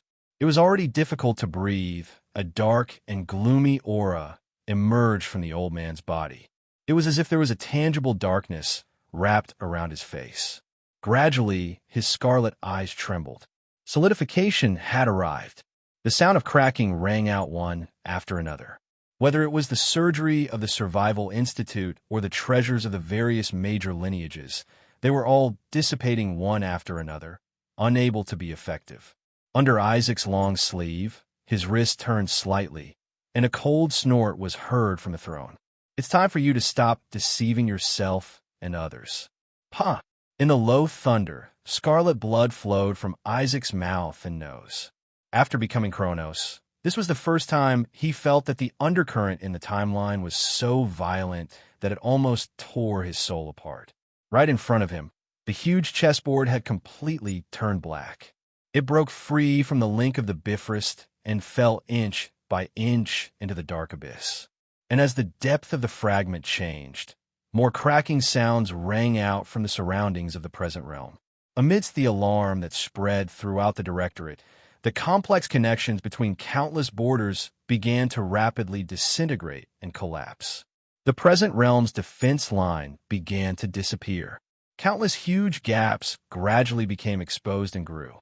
A large number of fragments fell off from the connections between the borders and fell into the abyss, turning into dazzling rainbows, until finally they were completely swallowed by the domain below the depth. The moment when the bet finally came to an end. The final settlement had begun, and in the rapidly increasing depth of the fragment, at the bottom of the Pantheon Temple, in an empty warehouse, 2 indicator lights lit up above the 2 cultivation cabins, illuminating 2 faces that had been frozen for a long time inside. Their eyes blinked slightly. The fatal specimen was defrosting, and only the last command was left. The decay sequence was about to be triggered. But in the Continuation Institute, the Dean was still motionless. His finger on the trigger seemed to be frozen, motionless. He just looked at the countless data that appeared on the screen, looking for any trace of a turning point or to confirm the last opportunity before the end. The finger on the trigger pressed down a little. "Wake up!" A familiar voice seemed to come to his ears. Someone shook his shoulder and called softly, "Marcus, wake up!" He said, "Don't sleep anymore." In a daze, the old diplomat raised his eyes again. It was like waking up. His empty vision swept across everything in front of him. He did not care about those unworthy disputes, crises, the abyss, and hell. He looked into the distance as if he could see figures that did not exist here. He saw those familiar smiling faces. Under the gentle sunlight, they gathered under the ancient tree again, laughing with each other, just like in the past. Where am I? Marcus looked at the illusions in front of him in a daze. He reached out and wanted to touch their faces, but those faces were like bubbles, bursting as soon as he touched them. It was so far away. Only a soft voice echoed in his ears. "Of course, it's in the place you chose, Marcus." Someone said in his ears, "In the dream you don't want to wake up from." There was a cracking sound between the sky and the earth, causing those faces to gradually blur. Everything seemed to be dissipating quickly. Everything in the past gradually disappeared, together with those memories. "Don't be in a daze, Marcus." The person who had died long ago took a step back and smiled at him. "You still have things to do," he said. "The dream is ending. You should leave." He patted his old friend's shoulder, waved with a smile, and turned to leave. Wait a minute." Marcus struggled to get up from the wheelchair and pleaded hoarsely. "Don't go. I still have a lot to say to you." But those figures just walked past him, patted him on the shoulder, and said goodbye with a smile. They gradually went away. They disappeared into the sunlight. It was too late for him to catch up. "Wait for me." He pushed his wheelchair and chased after them awkwardly. "Please, wait for me," but no one looked back. In the end, there was only the old man gasping for breath left on the broken road. Their backs could no longer be seen. Tears streamed down his face. A hoarse cry. "Oh, the good old days, please stop. Why did you leave me here alone, so lonely?" At that moment, he closed his eyes, and a desperate cry sounded from the deepest part of his soul, tearing apart the dream that had been lingering for decades. The last sunlight disappeared without a trace. Darkness surged from the old man's body. Along with his sorrowful cry, it erupted. The abyss roared. Countless hells were turbulent in the sudden tide, emitting a resounding roar, like a solemn and cold bell announcement, towards the present realm, the border, and even all hells, announcing the birth of a ruler. Under the expectant gaze of the Grand Lord, in the endless darkness that isolated everything, only a pair of blood-stained hands emerged, slowly raised in front of Marcus, and held up the solemn crown that descended from the abyss. With this gamble between the present realm and hell, as sacrifice and dedication. It achieved an unparalleled disaster. To the frozen soul, it generously imparted the essence and authority of hell. It was only an inch away, and this inch was as far away as the heavenly abyss. When Marcus raised his face again, the bloody hand holding the crown froze in midair. It was held tightly by the old man. Along with it, the collapse of the present realm's defense line and the fall of Gaia's fragments came to an abrupt end. Everything seemed to be frozen. "I refuse," the lonely old man roared in front of the abyss. "Our war is not over yet." Even if he had already woken up from the dream, it didn't matter. It didn't matter if he was the only one left. As long as he was still here, they were still here. No, as long as there were still people who stepped on the path we opened, then our story was not over. No matter who it was, they could not deny the value of their sacrifice. No matter who it was, they could not tarnish the honor they left behind. No matter who it was, they could not take away my soul. Even the abyss could not. Just like that, he was overestimating himself and resisting the outcome that was close at hand. He launched a counterattack against the stage that closed the curtain without permission. It made everything come to an abrupt end. According to the agreement of the gamble, if Gaia returned to hell, then Marcus would return to hell. But what if Marcus's soul rejected it? The chip on the balance scale had actually blocked the outcome of the competition on its own accord. Like a mantis trying to stop a chariot, he did not hesitate to sacrifice everything in exchange for a short time, even if it was only for a short moment. "The gamble is over, Marcus," the Grand Lord declared with pity.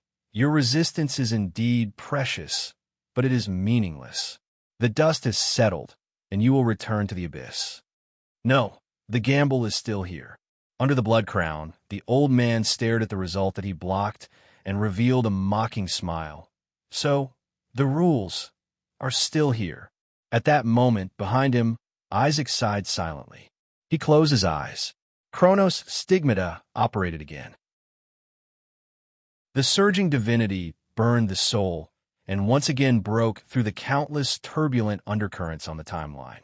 Without any hesitation, it operated. Viscous blood seeped out from his eyes, ears, mouth, and nose, slowly dripping down and staining the last card in his hand red on the surface of the card. All the patterns that used to be there retreated. In the end, only a blank space was left. That was the last day before the gamble began. Isaac suddenly received a message from Russell. A meeting outside the Continuation Academy, the same time, the same place. He had already understood the uneasiness in the dean's heart. In fact, his own uneasiness was even greater, especially after knowing part of the Continuation Academy's plan. But during the meeting, Russell did not ask about anything he knew at all. He did not even investigate any information, and all the conversations did not touch on confidential matters. There was only one order from the celestial genealogy that was given to him. Its priority was even above that of the Continuation Academy and the Directorate of Military Affairs. Once the other plans were in conflict with Russell's order, then Russell's order would prevail unconditionally. Under the dim light, Russell told him, "No matter what happens, you must never use up all of Huai Shur cards." "I know." Isaac nodded without hesitation and obeyed. He did not even ask for the reason. He just resolutely carried it out. In fact, even if Russell did not say it, he would have done it anyway. As an important inheritor of celestial genealogy and the next generation's master of the genealogy, Huai Shur could be said to be the hope of the Republic's revival and the future of everyone. Even if it was a desperate gamble, there must be a little bit of blood left to turn the tables. How could they allow him to die in this battle? But in response to his resolute attitude, Russell showed a kind of almost mocking smile. "No, you don't understand." Loki of the Heavenly Kingdom held his wine glass as if in a daze. After a long time, he said softly, "You think that you want to leave the last hope for celestial genealogy. But the reason why hope is precious is that hope is meaningful and has existential value, not an illusory possibility. I believe in Huai Shur's talent." Isaac replied without hesitation. "Yes, we have reached a consensus on this point a long time ago." Russell shook his head. "What I want to talk about is something else. What do you think gambling is, Isaac?" Without waiting for him to answer, Russell gave the answer himself. Gambling is a scam, a fighting arena for charlatans.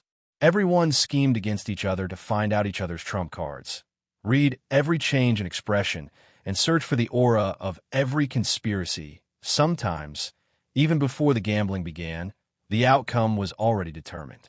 Therefore, a wise man would not gamble. Because gambling means that after the situation is out of control, there is still a chance of comeback. A weak heart that places everything on probability and a sense of helplessness when there is no way out. Amidst the silence, Russell raised his head and drained the remaining wine in his cup in one gulp. Suddenly, he laughed. What's laughable is that sometimes we have to gamble. Otherwise, we won't even have a chance. Isaac did not speak. He just waited quietly until Russell finally said, Isaac, I gave you the order because this is something that only you can do and also something that only Huaishur can do. Delete the prepared deck, he said. If we want to gamble, then we can't count on the glory and accumulation of the past. This time, we will gamble on the future, like a gambler who really did not care about the cost. The man's eyes were burning with a fire that could burn his soul. Gamble on his future. Now, it was just as Russell had guessed. When the result was about to be revealed, when he gambled on everything he had in the past, he still could not overturn the weight on the other side of the scale. When a situation had deteriorated to the point of no return, when there was no way out, the only thing that could be used was this last struggle. Abandon the past for the present and seek possibilities in the future. Now, in Isaac's hands, the miracle of Chronos reappeared. Time rushed forward. The records of events were changing rapidly, and between those 5 fingers, a dazzling light appeared. Grasping this precious moment, he exhausted everything he had, divinity, soul, and even origin substance, and threw them all into the chaotic axis of time. With the records taken from Huaishur himself as the foundation, he catalyzed it and used it as proof to launch a final call to the future time. The fierce light in his eyes burned out in an instant. The inside of his body was empty. His soul followed the torrent and flew to the future, tracing back in the endless possibilities, even if this consciousness was torn apart and quickly returned to nothingness in the erosion of time. But among the thousands of possibilities, thousands of Isaacs shuttled back and forth in the chaotic axis of time, searching for the only one among countless dead ends, until a long time ago, in the future that was so far away that he was completely lost, the last resonance came. It was like reaching out to a drowning person. A ray of light came from the shaking. At that moment, the time axis of nothingness completely collapsed, and Isaac's soul returned from the turbulence. The blood that seeped out of his mouth and nose was also ignited by the terrifying backlash. It illuminated the broken smile on his face. In his hand, the blank card ushered in a rapid transformation. In the blink of an eye, it went from bronze to silver, gold, diamond, until finally there was no frame to bear the solemn back view. Everything was so blurry, and only the side of his face was so clear. There was no difference from now, but his eyes became so cold and distant. This was the future Huaishur, the myriad world card that the future Lord of Heaven obtained. Huaishur, I entrust the future to you. Isaac used the last of his strength to cast the magnificent light into the chessboard, together with the last hope and wish. Now, the future is in your hands. The card of nothingness fell into the chessboard that was about to collapse. Those scenes and records that did not have any power merged into Huaishur's soul without reservation. It was originally just an illusory story and a testimony of the distant future, but at this moment, under the transformation of the final rules, it ushered in the realization of reality. Huaishur widened his eyes in shock. He felt the changes in the depths of his soul, and the jaw-dropping, terrifying power, as well as, all of a sudden, changes in the brief silence, in the palace, in front of the screen in the legacy court, in the decision-making room of the command bureau, and even in the Chalcedony Hall. Everyone stared at the world inside the chessboard. The Grand Lord lowered his eyes, and his face behind the dark clouds seemed to be frowning slightly. The withered king stood up from his chair, and without caring about the soda in his hand, he widened his eyes and raised his head expectantly. Russell was silent and did not speak, but the cigarette in his hand trembled slightly, waiting for the final result. As for Tongji, after being slightly stunned, a strange expression immediately surfaced on her face. Searching for the future is indeed a good move. She leaned on the sofa and sighed helplessly.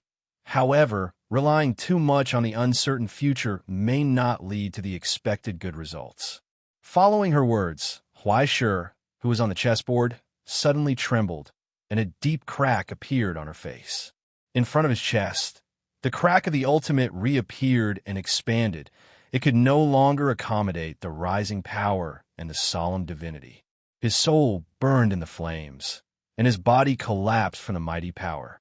His consciousness dissipated in an instant. The soul was reforged, and after the broken crack, a brand new face condensed again. Everything in the world was reflected in the pitch-black eyes, as if he could see through the chess players outside the chessboard, and he did not hide the contempt and mockery that came from the bottom of his heart. Just like that, he casually raised a finger. He pointed at the world that had turned into hell. And so the sky, the earth, the hurricanes, the flames, the hell, the heroes, the rulers, and even the insignificant dust were all frozen. And then everything lost its color. The scarlet blood, the paleness of bones, the agility of the flames, the turbid winds, the green rainbow light, and the purple eyes. Everything was turned into pitch black under the will of the king's descent.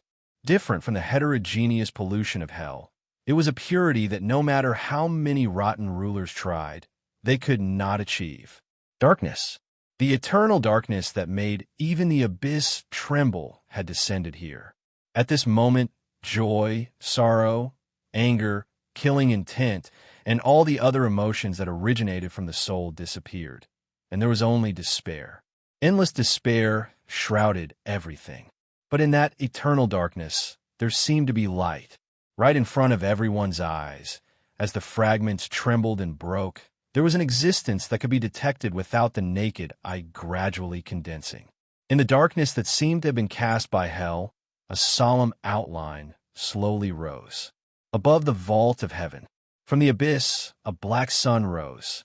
Was that the king of the east or what? No. Was this the sun, or a vortex cast by countless hells? At this moment, a bone-piercing chill spread in every soul, and it was difficult to distinguish whether it was the savior called by the present realm, or the lord of hell that even the abyss had to submit to. And this achievement that was enough to subvert everything. Did it come from creation or destruction? But the moment this shuddering speculation appeared in their minds, there seemed to be a mocking chuckle in their ears. Such mockery. It came from the darkness. Because the pitch-black sun was rotating, a terrifying gravitational force burst out from it, pulling the eternal darkness that filled and shrouded everything, causing it to collapse inward, causing everything to be turbulent and swirl in this earth-shattering wave. And in the deepest part of the eternal darkness, a gentle ray of light slowly rose. It was as if the darkness of the entire abyss was used to forge a ray of light. The moment it was born, all the darkness no longer had any meaning. All living beings were bathed in this tranquil and pure radiance, receiving the grace. In just a short snap of a finger, all the eternal darkness burned under the illumination of the light, along with the precipitation and depth of hell. In this frozen world, there was only a lonely figure standing under the sun. It was as if he had woken up from a long dream. He smiled happily, overlooking everything. No, it's not the son of the abyss. In front of the screen, Tangi widened her eyes and leaned closer, staring at the figure as if she suddenly understood something. It has been changed? She was stunned for a moment, and as if she had witnessed the most incredible miracle in the world, she was overjoyed. There's actually the possibility of such a future being replaced. Ha ha ha ha, I knew it. I'm number one in the world, and I'm also number one in the sky.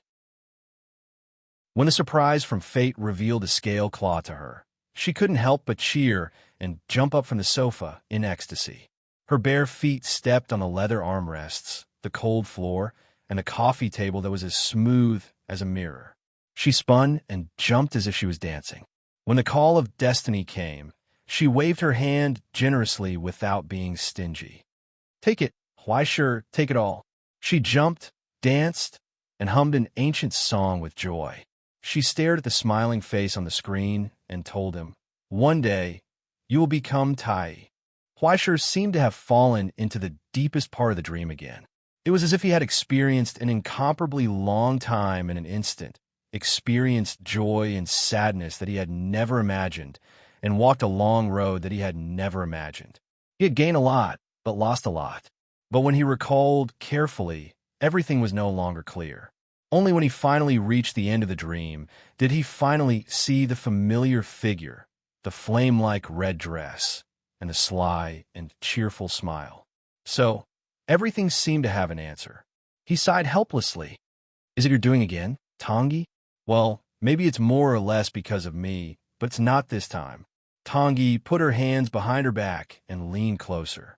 She looked into his eyes and exhaled slightly. "Although the following content is a little premature for a pure young man like you, but since you're already here, there's nothing to hesitate about. It doesn't matter to me." She paused for a moment, looked at her contractor provocatively, and asked softly, "But are you ready?" When that pair of eyes came closer, he could see his reflection in her eyes. It was so clear and so nervous. But then, he saw her happy smile as if she had gotten her way. However, this time, before he could get angry, Tangi had already held his hands tightly. She was close. She was as close as a hug. "Go, Huaisher," she urged Huaisher in his ear. "It's your turn. Go and show them," Tangi said. "What is the strongest?" Huaisher opened his eyes. The crystallization of countless accumulations in the past, the final destination of countless sacrifices now, the phantom from the distant future, completely descended at this moment. He wore the crown of the sun wheel and a solemn robe. On his solemn and cold face, his eyes were like the scorching sun, revealing a tyrannical light that illuminated all things. On the chessboard, the card that was constantly flipping and changing finally revealed its true appearance. This was the inheritor of the utopia, the well-deserved ruler of celestial genealogy, the controller of all things in the world, natural enemy, Tai. At this moment, under the witness of the realm and the abyss, Tai looked down at all things and smiled. He did not know where this power came from, nor did he know what was going on. However, he could not deny that this power originated from him. There was no sign of rebellion or arrogance at all. It was tamed and operated under his will, as if it was his arm. In fact, he could even change the world with a single thought. "Now, let's do something fun," Huaisher murmured softly, as if infected by the arrogance and solemnity of the origin substance. He sighed softly at the sparse world. First, there must be light. Thus, following the guidance of instinct, the sun wheel operated. Between his opened fingers, an extremely magnificent flash of light rose, outlining a fierce outline. Infinite arrays emerged from it, and a sea of miracles surged, turning into complicated patterns. It was a crimson longbow that seemed to be made of crystals. Then, when Huaisher raised his right hand, all the eternal darkness extracted from the fragment world in the sun wheel operated violently, shrinking toward the center and slowly falling into Huaisher's hand. When all the power of the abyss was burned out, what was left was whiteness. This was the white arrow formed after the darkness of the entire world was exhausted. "Damn you, Russell." At this moment, in the command center, Xian Niao had forgotten his original surprise and admiration. Before he could react, he had instinctively grabbed Russell's neck next to him. He wanted to strangle this old bastard to death here. "I thought you were a friend, but you hid it from me for so long. I'm going to kill you." Even though he had long known that Huaisher was almost certain to advance to the East Lord, how could he not feel heartache and rage when he saw what was happening at this moment? The joy brought about by Kwafu's breakthrough instantly disappeared without a trace. He only felt the same pain in his heart as Jaeger. Wait, Russell screamed awkwardly. Let's talk nicely. I really don't know anything. I really don't know. What the hell is that thing? Emperor Jun gave Yi the Tong Bao and white robe to support the nation. Xian Yao squeezed out a hoarse voice from his throat, unable to hide his awe. That is Tai's god's wedge. Now, when the white arrow was twisted at Huaishi's fingertips and gently placed on the string of the crimson bow, the world fell into a strange silence. Everything was silent. Only when the top bowstring was pulled back, the sound and song that came from all things. The sky, the earth, the stars, the countless flames of struggle that were still burning under the erosion of hell, the countless souls that were unwilling to fall into hell, the will of grief and indignation, the burning determination, and even everything. The meaning of everything was gathered in the sound of the world's low moan. Was this supreme or something else? It was difficult to tell, because everything had been perfectly integrated in this simple move. Now, the bow was like a full moon. The arrow was on the string. In the world frozen by Tai, only the newly born mother of chaos was violently convulsing and trembling in despair. Pairs of scarlet eyes blinked and screamed. But everything was out of her control. The whole world had returned to the hands of the real master. Now, her fate and ending had been entrusted to Huaishi's bowstring, shining on the blade of the white arrow. Its name was death. It was the end and destruction. There was no more suspense. The moment Huaishi let go, the low moan of all things turned into a resounding roar that shook everything. The light of the world gathered on the arrow. Just like that, it flew out. Just like that, it casually broke through the distance, passing through layers of struggle, countless killings and cries, flying towards the chest of the ruler. Just like that, it silently sank into the corpse that should have been completely buried long ago. Along with the so-called Mother of Chaos, it was destroyed. As the ruler screamed in despair, all the rotting and deformed bodies, along with all the pollution she had spread, all the evil spawn she had nurtured, the hordes of hell, just like a tidal wave, everything was annihilated in this formless wave. Even the drastic changes in the depth were completely frozen as the arrow soared through the air. It was reversed by the spreading power, and it returned to its original path. As all eyes watched, that ray of light coldly crossed the distance between heaven and earth, destroying hell and burning all the pollution that Gaia had brought. It flew upwards with its remaining power. It broke through the restraints of all the rules, transcended from the chessboard, crossed the boundary between illusion and reality, and flew out from the records of nothingness. That ray of light that quickly dissipated with the collapse of the rules of the bet finally fell into the hands of the Grand Lord. The huge hand that was holding the chessboard moved slightly, and it actually slowly let go. It didn't care that the power of the Bifrost enveloped the fragments again. It didn't stop it anymore. Just like that, it allowed the fragments to gradually dissipate under the pull of the present realm, and the collapsed defense line of the present realm quickly reassembled. Amidst the endless thunder, the Grand Lord looked down at his palm and saw the needle-like burn mark on his fingertip. It was as if he had seen a rare sight. After a brief moment of astonishment, he couldn't help but laugh out loud. He cheered for this reversal of the attack, and within the chessboard, Huaishi had already lost all his strength. It was as if the time for miracles had ended. When the solemn sun wheel slowly dissipated, the magnificent longbow in his hand also disappeared without a trace. What followed was an indescribable sense of emptiness and suffocation. It was as if he had lost a key part of his soul, and, in the pain of his soul almost collapsing, a deep exhaustion emerged. Who am I? Where am I? What the hell did I do just now? And, although it is said that there will be a bright future, isn't it a little too scary to be so bright to this extent? He murmured hoarsely and staggered to the ground.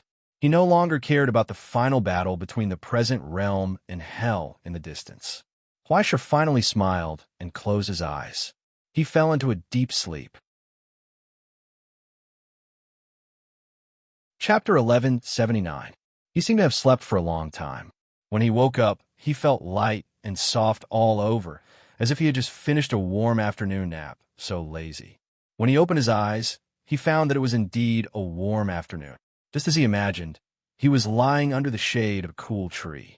The soft recliner swayed slightly with his movements, and there was a fruit plate and iced happy drinks on the coffee table beside him. A gentle breeze blew, and birds sang and flowers bloomed. It was so peaceful. The only unexpected thing was the chair at the other end of the coffee table, the middle-aged man leaning on the same rocking chair. He had long black hair, slightly dark skin, a high-nosed bridge, and lively eyes that seemed to have some strange attraction.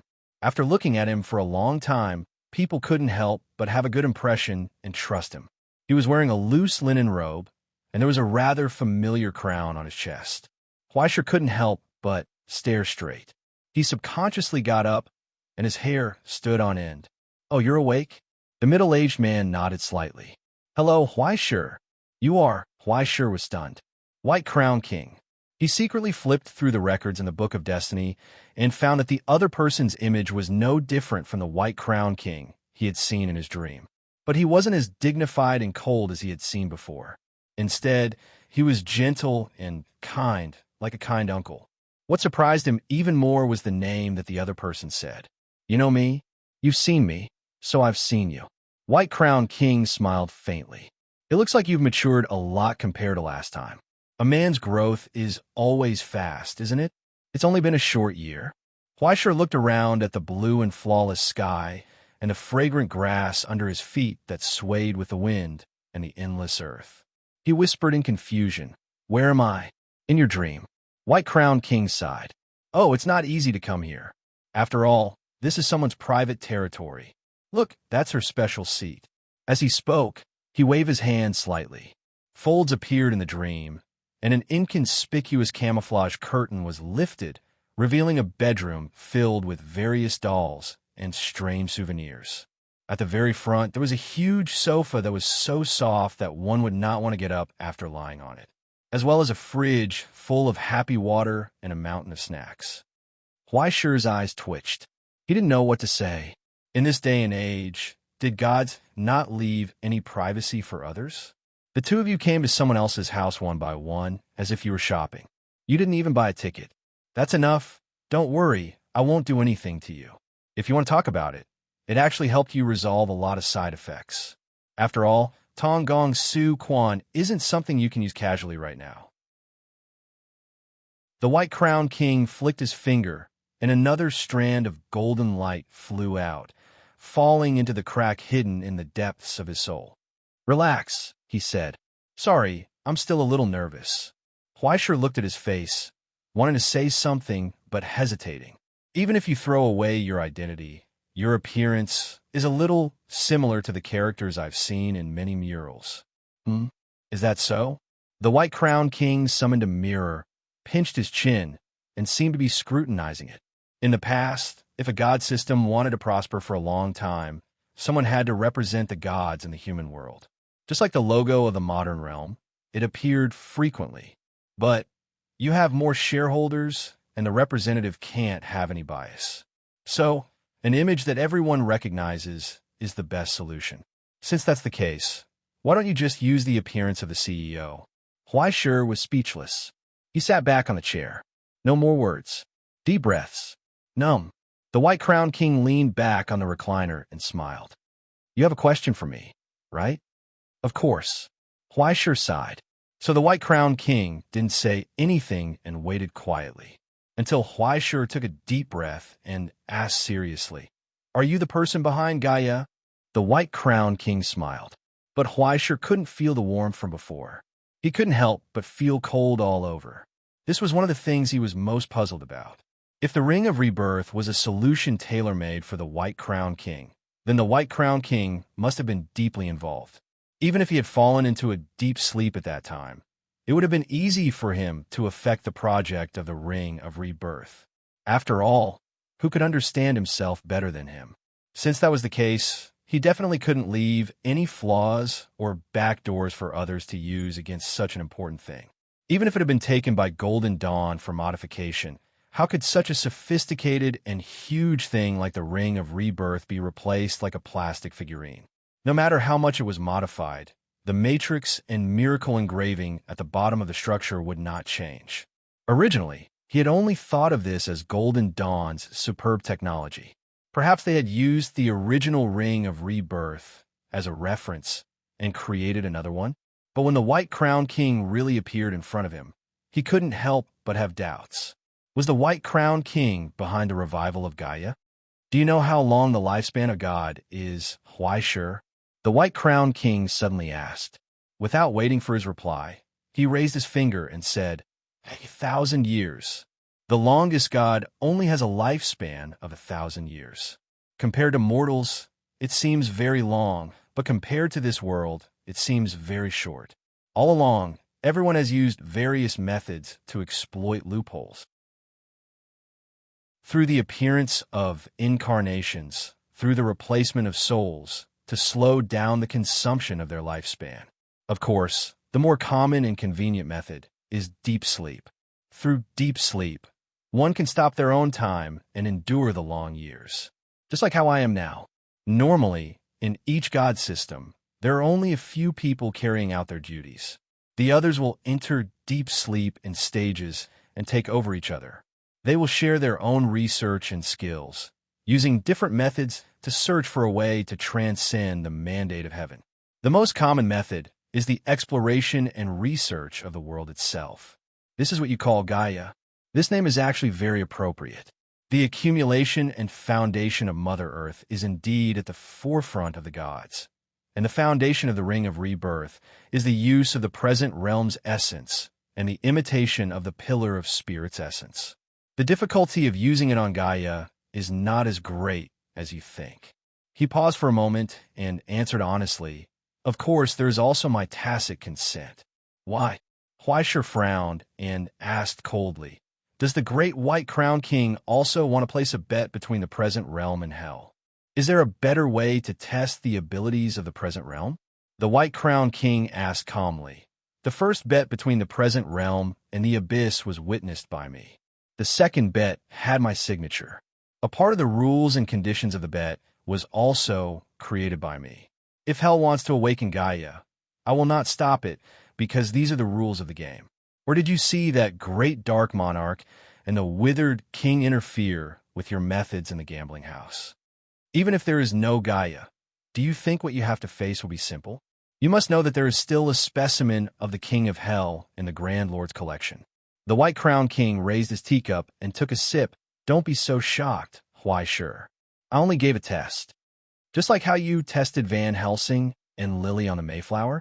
Huaisher asked coldly, throwing people into hell and giving them the last bit of hope in front to watch them crawl with all their might? Should I praise you for being generous? Do you think the praise of humans has any meaning to the gods? The White Crowned King was indifferent to this ridicule. If the survival of humans is based on instinct, then everything about the gods revolves around the axis of destiny. Even if they have the same emotions, they are completely different from mortals. More important than emotions and ego are duties and results. Then what about the American genealogy? Huaisher asked. You don't care? So what if I care? The White Crowned King was still calm. Children want to grow up, so they cannot rely on their parents. I have done enough. Even if I have fallen into a deep sleep that is equivalent to death, I still sacrifice myself to protect them from the erosion of the rancher. I even left behind all my inheritance in hopes that they can live long after they leave the swaddling clothes. If even so, they are still unable to resist the wind and frost outside the greenhouse, then all I can give them is worthless grief. Perhaps you will think that I am cruel, but the gods should be so cold. The White Crowned King said, since you have personally created a world that belongs to you, then if you want to truly save your world, you have to do it yourself. Why should you have any expectations for a dying old thing? Interesting. Huaisher sneered. The great White Crowned King is personally serving me chicken soup. I'm really flattered, but I don't know what the price of this chicken soup is. Are you on guard? It doesn't matter, Huaisher. I don't intend to ask for anything from you. At least not yet. But if you have questions, I will answer them. The White Crowned King replied straightforwardly, there are many kinds of people, and the same goes for gods. Unlike other gods, I do not have any eternal ambitions. 1,000 years of luxury has satisfied me. On the contrary, I quite like this mission and destiny that I have been given. From the beginning, I have only one goal, to continue this world. As long as it is helpful, I do not care about the means and consequences. Huaishir shook his head, but similarly for you, there's not much difference between the world that continues in the present realm and in hell, right? Perhaps there is, but it is not so big that I cannot bear it. The White Crowned King shrugged. However, if there is another way, no one would be willing to go to the abyss, right? So, you can rest assured that I will not consider the invitation of the Golden Dawn. At least, not before the Astronomical Society disappears. After all, I am full of love for the era you have created and your achievements. No, it can even be said that I admire you. You should work harder. He expressed his admiration so sincerely. In the silence, Huaishir looked at him seriously and did not find any pretense. Or, even if there was, he could not see it. However, why would the dignified White-Crowned King lie to a tool like him? Especially a tool that had signed a contract with someone else's parents. There was no profit at all. Or could it be that this big brother felt that he had done a good job as a tool for the Astronomical Society, the Ivory Tower, and the Black-Hearted Woman, so he wanted to summon him to be a slave for the four families? Forget it. He really did not have the brain power to compete with this giant who had been unhindered since the era of gods. Moreover, he did not want to go around in circles with him in his dreams. The simpler and more straightforward the conversation with this kind of person, the better. The more he thought about it, the more he would get himself involved. Therefore, he asked, then, what do you want from me when you come here? Life? Achievement? Glory? Forget it. You can't give me anything now. White-Crowned King shook his head. I'm just here to take a look at the person recognized by the Book of Destiny. After all, not everyone can get the favor of the former Tai, and not everyone has the courage and ambition to rebuild the utopia. He did not care about Huaishir's biggest secret at all, the Book of Destiny. If he wanted it, he would have done it long ago. After all, the last time Huaishir changed the script, it was right under his nose. White-Crowned King was not dead, or rather, he was not completely dead. How could he not notice such a thing that was related to him? However, why did he feel like a panda in zoo? What did he do to make such a big shot come all the way here to take a look? Huaishir felt helpless about this. He did not know if he should be surprised or wary. He might as well pull a fence outside the dream next time and build a pavilion to collect tickets. No one could King think about getting a free ride. However, when he thought about how the world's oldest and most famous entrepreneurial king was optimistic about his project, he was a little shocked. After all, he was not confident about this kind of thing. Do you think I can succeed? Who knows? White-Crowned King shook his head. You have enough qualifications, and you will have enough ability in the future. You have even rebuilt the celestial genealogy, but you are still far from true success. Rebuilding the utopia is not something that can be done with just a few words, nor can it be solved with a strong army. You still need more conditions, but the appearance of more heroes means that this world will suffer more. In particular, you still have to face the original sins left behind. To put it simply, after defeating those idiots from Golden Dawn, you just have to do more good things and be a good person, right? White-Crowned King was speechless. He finally understood the crudeness in Huaishir's nature. Why could he make such a lofty thing sound like a street movie? However, it seemed to mean the same thing. He could not refute it and could only nod. More or less. He still wanted to say something, but in the end, he did not say anything. He just sighed. One day, when you feel that you are truly qualified to rebuild everything and have the determination to embark on that path, come and see me again. That's hard to say. Huaishir shook his head and still kept a distance. Why do you need an outsider to intervene in your own family's affairs? It's up to you. White-Crowned King got up, took out a feather from his bosom, and placed it on the table.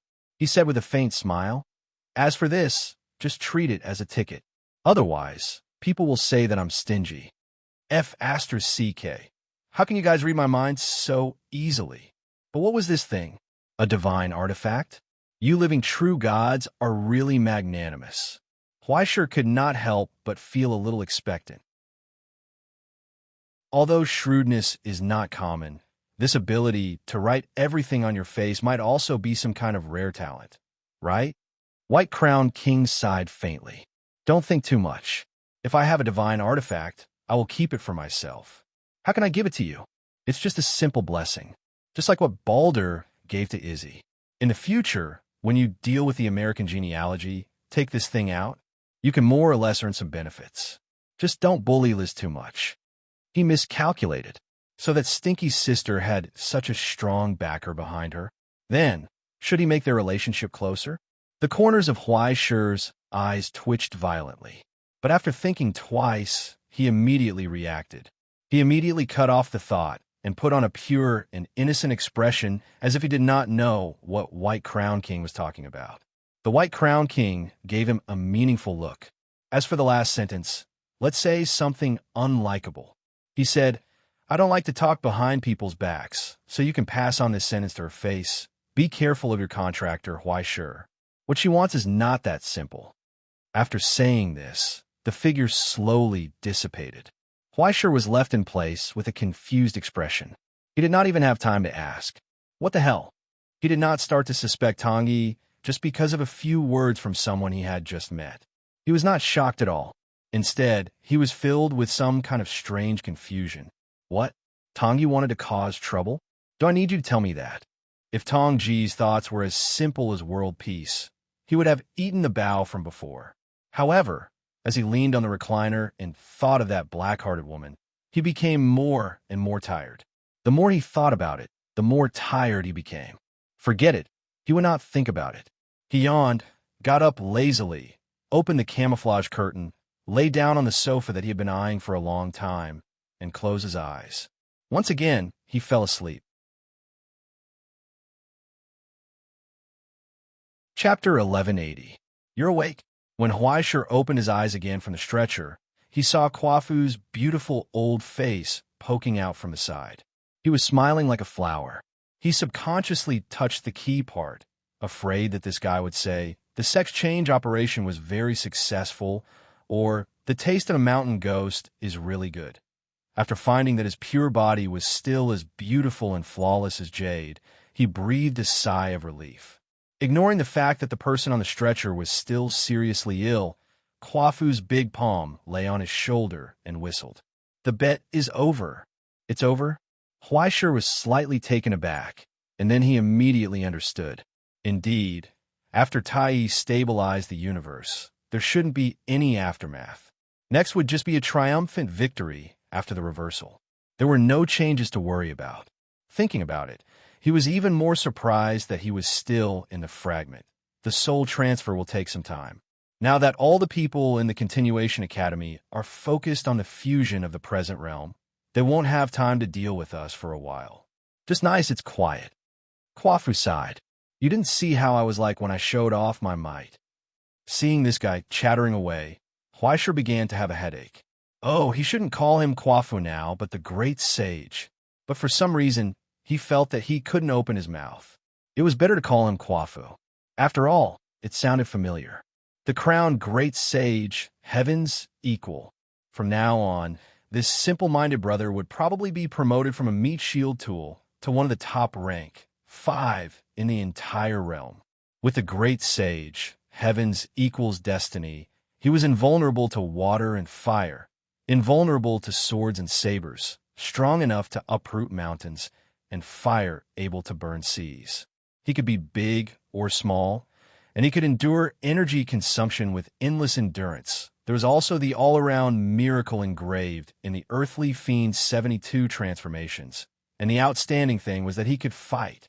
He could fight to the point of being unreasonable. After all, he was the crowned great sage. Huaishir sighed softly. He was envious. There weren't many celestial genealogy, and the relevant resources and information were tightly controlled by Russell, making it impossible for people to figure out the truth. And he probably couldn't count on him. After all, celestial genealogy was a crowdfunding project in a utopia with a short history. Moreover, there was no way to get it for free. After all, those who had been crowned would inherit all sorts of inconceivable heavenly wills. Because of its uniqueness, it did not follow common sense. Because it was amorphous and mostly isolated, it could not be carried by the divine mark. If the stigmata was a fixed profession, then the person who received the coronation would be a special envoy directly appointed by the three pillars. It was not permanent. In fact, it would not appear unless certain conditions were met. Once it appeared, it would definitely be used to solve a huge problem. In layman's terms, when a huge disaster occurred in the world, causing the distortion to skyrocket, it would activate the immune system of the present world. A large number of correction values and distortion degrees were entangled together.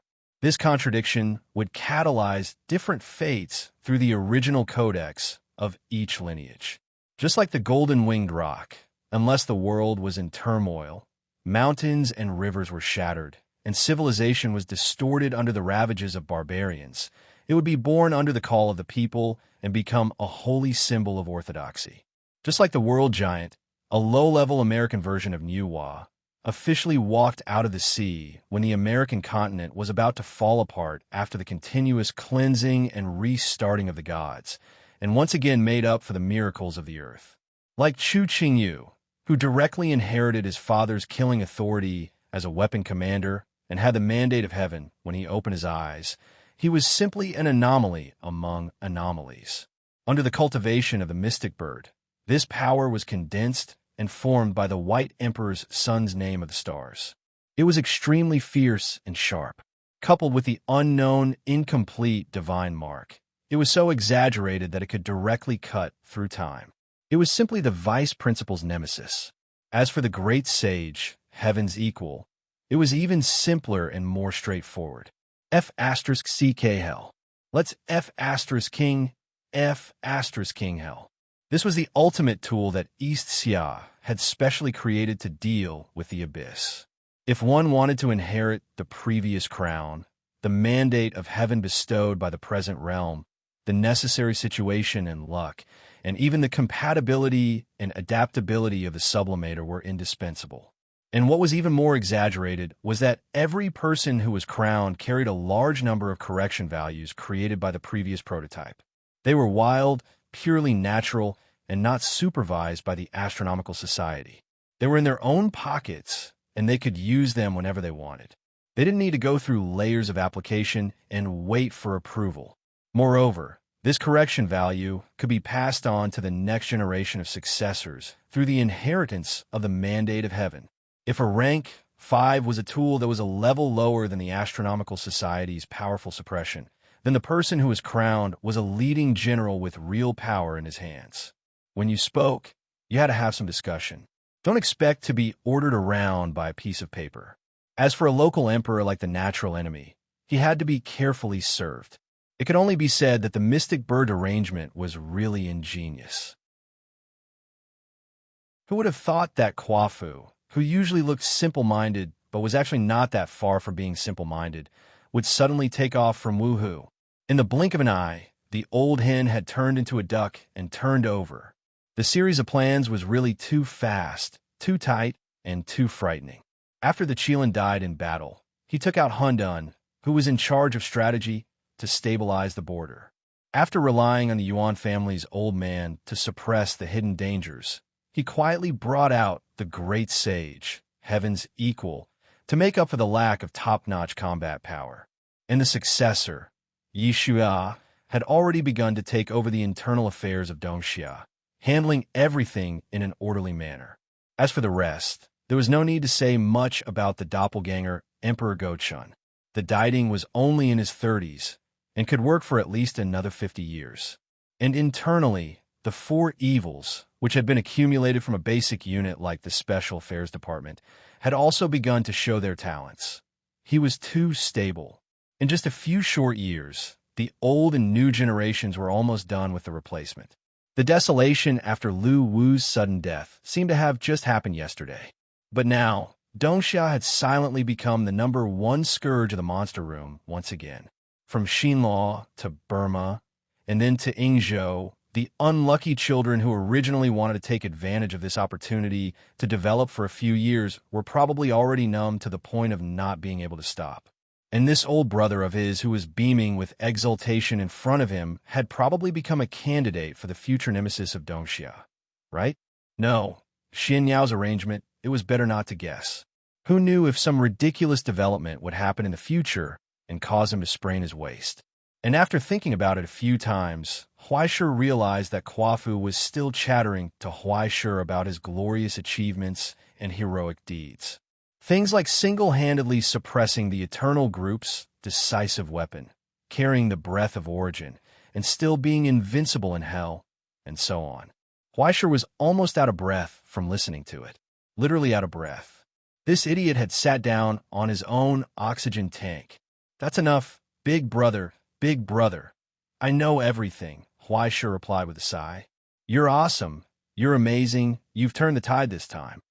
Quafu's reply was a smile that gradually turned cold, and the big hand that was squeezing his neck.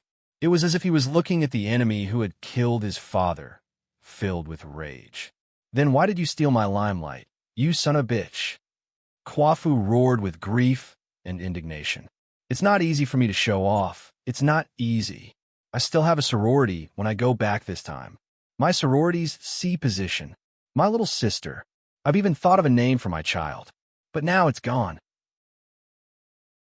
When the time comes, everyone will only ask me, hey, was Huaishe next to you at that time?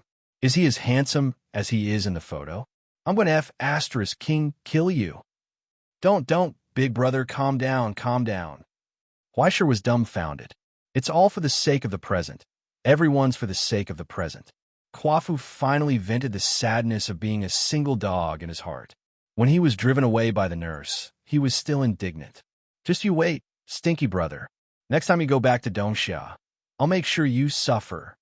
Although he said so, he didn't take away the gift that was on the bedside. Huaishe held the fruit that looked like a baby and scratched his head.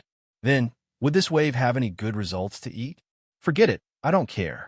He closed his eyes and threw it into his mouth. As the gift from the Qing Emperor fell into his mouth, he soon felt a warm aura emerging from his weak body. Although it was not as magical as the legend said, he could still move his broken body. The crack in his soul also began to heal quickly. He felt refreshed. When he walked out of the tent, he saw a surging crowd. The noise and cheers came to his face. In the broken defense line of the Russian Federation, the huge square was full of people at this moment. The air was filled with joy and laughter, the melody of dance music, and the fragrance of wine. From time to time, familiar faces waved to him.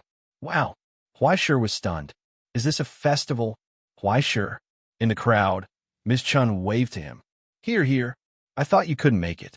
As she spoke, she gave him a glass of beer. Here, this is yours. Drink. Wow, I'm a seriously injured patient. It's not good to drink this, right? Don't be so picky.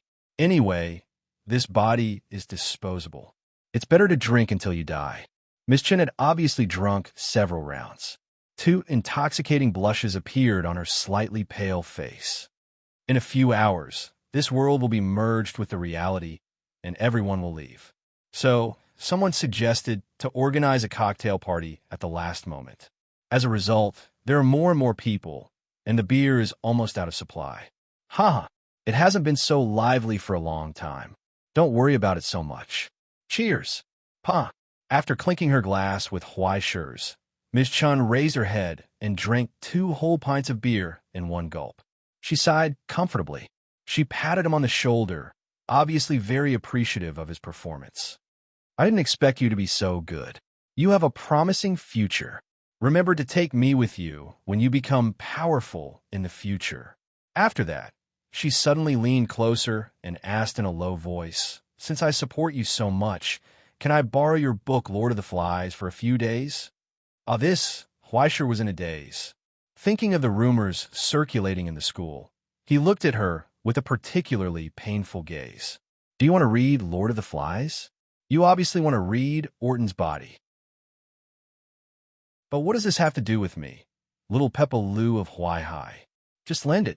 Don't worry, I'll lend it to you. He patted his chest loudly. Who are we? Isn't my book your book, elder sister? By the way, when we ask old bastard for the budget at the end of the year, why don't we? The two of them got together sneakily and talked about important matters in a few words. They looked at each other and showed a tacit smile at the same time. Good boy. So you're such a person.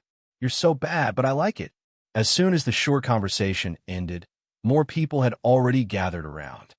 Boss, do you still need a leg accessory?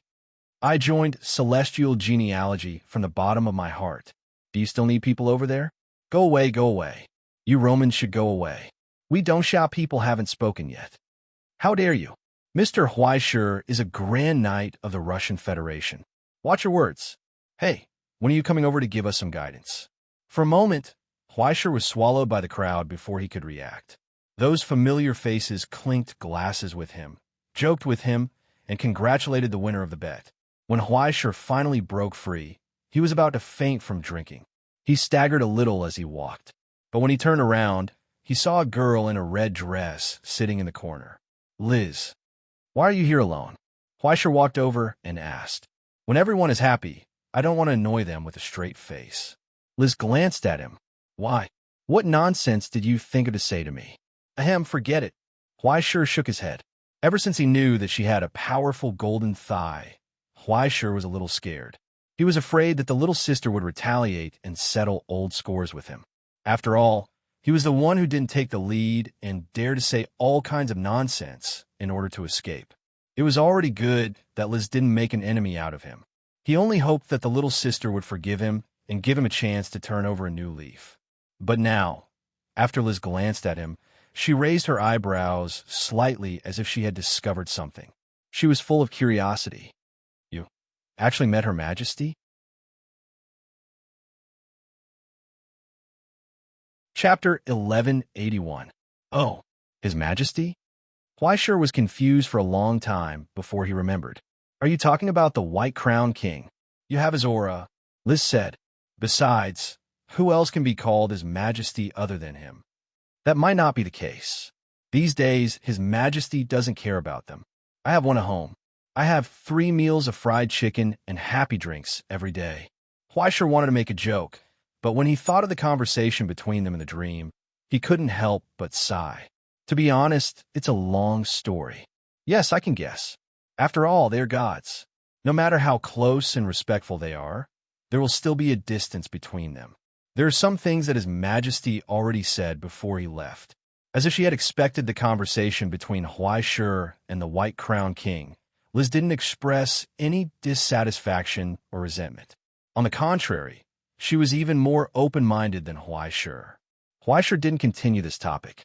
Instead, he asked, How are you doing here? Isn't it still the same? We won, but we paid a price. Everyone is the same. Liz shook her head and sipped her tequila. Suddenly, she smiled. Sometimes, I really wish I had the ability of celestial genealogy. At least, the victims can still leave a record. Huaishur was silent. After a long time, the appearance of the burly old man appeared in his mind. He didn't expect that it would be difficult to see him again. Mr. Troll, don't worry. With the supply of the American genealogy, they weren't burned to ashes. There's still a chance for them to return to the Silver Sea. Liz looked up and saw the figures in plain white clothes in the crowd, not far away. They're the ones who suffered the most. The Indian genealogy. They had lost 2 5th grades, Stone Incantation and Nanyamu. Many of the Ascendants and Legions were also injured. The number of casualties was even higher than that of the Holy Knights. After Huaishur shot that arrow, in order to completely wipe out the remnants of the Abyss, India directly threw the remaining 6 paths of reincarnation into the domain of hell. After the authoritative relic of the creation genealogy, the Nirvana Lotus, was completely activated, it triggered an earth-shattering explosion. The rising flames completely wiped out the blood river and storm that enveloped the entire realm. A furious roar echoed in the fragment 9 times. The projection of paradise was completely annihilated. If it weren't for their decisive sacrifice in the end to defeat the Abyss counterattack, who knew how long it would have taken for this war to end? Sacrifices are common, aren't they? Liz raised her glass. To sacrifice.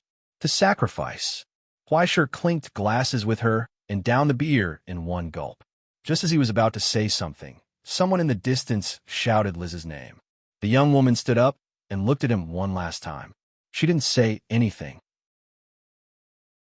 She just calmly said her goodbyes and turned to leave. Now, Huaisher was the only one sitting on the bench. He was also happy to be free. However, not long after he sat down, he heard excited voices not far away. "Hey, Huaisher, over here. This way." It was Orton. Orton shouted as he held on Sharma's neck with one hand and poured wine into the mouth of the angry creator. "Quick, quick, help me hold him down. If you bet, you lose. If you bet, you lose. Sharma, you still owe me 6 glasses back then. That bastarding Feng Zhou owes me that. Who asked him to run so fast? You didn't even have time to run." Orton laughed and stuffed another bottle of hard liquor into Huaisher's hand. "Cheers." Just beside him, the surviving heroic souls, the unknown guardians, and many more people showed happy smiles. Cheers. Laughter and noise swallowed Huaisher. The war was far away, and the time for eternal rest had yet to come. Now was the time to celebrate. Not knowing how long he had been drinking, Huaisher vomited a few times. He was drunk as mud and swayed as he held the bottle and drank with Orton. After Orton was dragged away by Madame Chun, who had been waiting for too long, he looked around and found that no one was standing. They were all lying flat. Snoring sounds could be heard. "That's it. That's it. That's it." In the night, Huaisher put his hands on his waist and laughed proudly. "No one can fight. You look quite energetic." Behind the table in the corner, an old lady smoking a pipe looked up from the pages of a book and knocked on another glass. "Are you interested in drinking with me?" Evelyn Chazhel was looking at him. Huaisher was surprised. "I thought you were the kind of person who scoffed at such a depraved thing like alcohol. What nonsense are you talking about? If you don't have 2 glasses of whiskey at night during an archaeological excavation, I'm afraid you won't be able to sleep well." Madame Chazhel shook her head and asked him, "Do you want ice?" "Forget it. I'll drink water." Huaisher laughed bitterly and sat on the chair in a daze. "If I drink again, I'm afraid I'll really pass out." "Oh, vodka it is then." The old lady readily changed his drink into a clear and transparent Russian Federation brand. "Drink this. This nourishes people. Cheers." "Pa." After clinking glasses, they drank it all in one gulp. Huaisher smiled bitterly, picked up the glass, and poured it into his mouth. Only then did he realize that it was really warm water inside. He was immediately speechless at the old lady's bad taste. In the long silence, Chazhel smoked her pipe and drank by herself, no longer paying attention to Huaisher. It was as if she could tell that he had something to say. She waited quietly. It wasn't until Huaisher reluctantly sobered up a little that he finally mustered up his courage. "Madame Chazhel, you're an old senior in the Utopia. I like to ask, do you know a lady? Her hair is very long, her dress is very black, and sometimes a little red. Other than being close to Crow, she also likes to tease people." Chazhel didn't say anything. She looked at him calmly for a long time until he felt a chill in his heart. Then, she slowly said, "Why don't you just say the name Tangi? What are you trying to find out?" Huaisher was dumbfounded. "Do you really know her?" "Nonsense. I've known her since I was 16 years old. Much longer than you. It's not like I don't know what the relationship between the two of you is. Why do you have to be so secretive?" As usual, the old lady didn't give him any face. "If you have a question, why don't you ask her directly? It's inconvenient." "Huh?" Chazhel looked up, as if she had seen something from Huaisher's complicated expression. She couldn't help but laugh. "Okay, then ask." Huaisher thought for a long time. "In your opinion, what kind of person do you think she is?"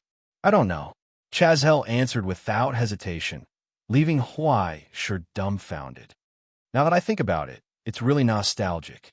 Evelyn tapped the ash in her pipe and sighed softly. "To be honest, I understand that you're confused and at a loss." "Huaisher, I've also thought about this question. She was always alone and didn't show up much. She even disappeared for a long time later. Even in the Utopia at that time, many people had never heard of her. When Heaven's Inquisition Road was first established, I provided a few opinions as an assistant, so I interacted with her a few more times than the others. Many times, I felt that I knew her well enough and had an answer in my heart, but it would quickly be overturned. Chazelle thought for a long time and shrugged helplessly. Even if I can get her favor, it's only because I'm lucky. She's that kind of person. Unless it's the end, she'll never give you an answer, nor will she let anyone know how she views you in her heart. Is she really a former member of the Utopia? Who knows? Chazelle smiled. Her identity has never been made public in the Utopia. Apart from her own matters, she has never interfered in internal affairs, nor has she ever claimed to be a member of the Utopia. Just treat it as a cooperative relationship. She's like a traveler passing by, watching us add bricks and tiles in full swing. She'll give us some opinions, affirmation, and encouragement. But from the beginning to the end, she hasn't really participated in it. When she was young, I thought she was very free and easy. But when she got old, I realized that she might just not want to have any contact with others. Chazelle said softly, she doesn't want others to understand her, nor does she like others to get close to her. That's why she deliberately keeps a distance from us. Huaishur was silent as he drank his water. He did not speak again. Oh, are there no other questions? Chazelle looked at him. What you want to ask shouldn't be just that, right? Huaishur, why are you hiding in front of an old woman who died long ago? I just don't know what to ask. Huaishur shook his head and smiled bitterly. To be honest, I'm afraid. What are you afraid of? I don't know, so I'm uneasy. Huaishur lowered his head and sighed tiredly. I don't know what she wants, nor do I know how she views me. That's why I'm afraid. He was not afraid of her, nor was he afraid of whether she had any conspiracy. Instead, he was afraid that one day he would have a disagreement with her. When that time comes, what should he do? He leaned back on the chair and closed his eyes. Now, someone is telling me to be careful of her, but I don't know what to do. Be careful of her? But could he avoid such an outcome by being careful? Or would it be better to draw a clear line from the beginning and use each other? If, from the beginning, everyone had made it clear, you will be my golden finger and I will be your tool. Everyone will do something big together. Would such a relationship be clearer? Be careful of her? Chazelle was stunned. After a long time, he could not help but laugh. You really should be careful of her, Huaishur. Be more careful than now. Huaishur was dumbfounded. However, when he raised his head, he saw the old woman's expression. It was so helpless, as though she was looking at a disappointing child. Why wouldn't I be careful, Huaishur? Chazelle asked doubtfully. Could it be that you think she never gave you a choice? Or could it be that as long as you stand there and do nothing, you can avoid such a future? Wasn't this a little too stupid? Listen carefully, kid. If a relationship is good, then it must be treated and maintained carefully by both parties. It is not a one-sided situation where you enjoy the fruits of others' labor and worry about your gains and losses. There are many kinds of scumbags, but this kind of scumbag is the most despicable. Chazelle raised his hand and filled Huaishur's glass with hard liquor. He told him, You are just thinking too much, Huaishur. Or rather, you are thinking too little. For example, she thought for a moment and asked seriously, if one day, as you expect, she and you have differences and go against each other, or even fight with each other, then will you stay away from her? Huaishur did not say anything. Or rather, there was no need to answer this question.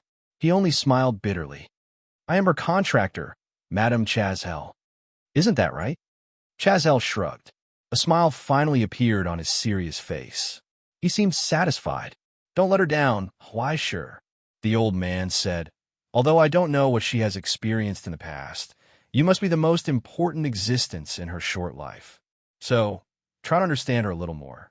Perhaps she will lie a lot and try to dodge, but no one can be strong forever. Even she is the same.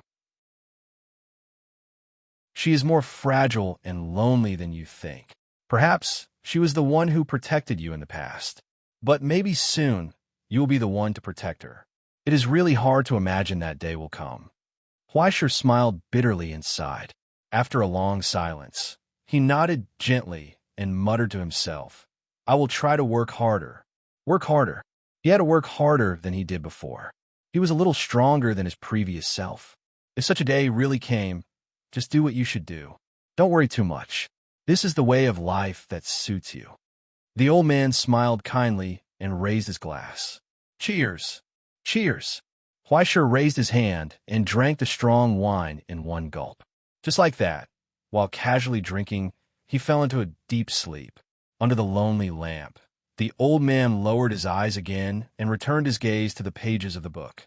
The stars in the sky shone quietly. It was as if a pair of gentle eyes were looking down at him. Early morning of the next day, when Huaisher opened his eyes, he saw a spectacular scene appearing in the sky. Just beyond the clear sky, the reflection of a huge star slowly appeared. The solemn world operating above the abyss appeared. Under the encirclement of the three great seals, the magnificent light illuminated this world. As if looking down, countless beams of light stretched out like bridges towards this world, disappearing into the sky, the mountains, and the sea. Under the call from afar, streams of light rose from the fragments, gathered, and finally turned into a torrent, throwing into the gradually approaching reality. Returning to the source. This is the current reality? Beside him, Orton sighed softly. It is so spectacular. No matter how many times I see it, I can't get enough of it. That was the world that he guarded. Everything was still glorious. As expected, only after retirement can I feel that my work is meaningful. The deceased hero sighed self-deprecatingly. In the past, when I was working myself to death, my mind was filled with how to take leave and go out for racing. Now, it seems that I only hate myself for not doing enough. The leader's words are all lies, Mr. Orton, Huaisher said helplessly. Actually, it is not a big deal to take a break once in a while, right? After all, protecting the world is such a big project. There is no way that one person can finish all the work. Ah, that is true. Orton laughed. In any case, the troublesome matters in the future will be left to you guys. Now, it is your turn to clean up the mess. It is part of our duty, Huaisher smiled. In this short moment of silence, they quietly stared at the outline of the reality. For a long time, until Orton retracted his gaze, looked at Huaisher and told him, "We are leaving." Huaisher was silent for a long time before nodding gently. But Orton did not seem to be satisfied. Don't be so sad. Raise your head. Orton reached out and patted his shoulder. I will leave my final battle BGM collection to you. You have to work hard. Previously, Beelzebub taught me a new word for the reality. Stand up. It is stand up, right? Huaisher nodded. He heard footsteps behind him. The deceased souls gathered. They talked and laughed with each other, pushing and shoving each other as they looked up at the outline of the reality. Noisy sounds came from the wind. It was so relaxed, but it did not make them happy. Everything in the fragment seemed to be rapidly dissipating and becoming transparent, gradually evaporating. Together with them, when the story was about to end, their ending had already arrived.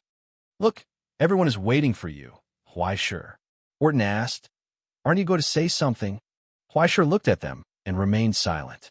He shook his head bitterly. I don't know what to say. Then just say something random. Orton waited patiently and told him, just say anything. But what should he say? Huaisher did not know. Even though he was well aware of today's parting, when all this happened, he still felt powerless and sad. Parting was always common. But why was it so common? But for some reason, even though he was so sad, when he saw those smiles, Huaisher could not help but laugh with them. When he looked into their eyes, he seemed to be able to see the starlight reflecting on him, even though they were parting now. He raised his head and took a deep breath. He responded to their expectations. Finally, he said goodbye. Everyone, see you tomorrow. So, a response of whistles and laughter rang out. It was so pleasant. Just like this, they waved at Huaisher and walked into the fading light with the blessings from their successors. They gradually went away. Only Huaisher stood in the same place. He watched the last figures and smiles disappear with the light. After a long time, he turned and left. He passed through the door to the reality and walked towards the tomorrow they left behind.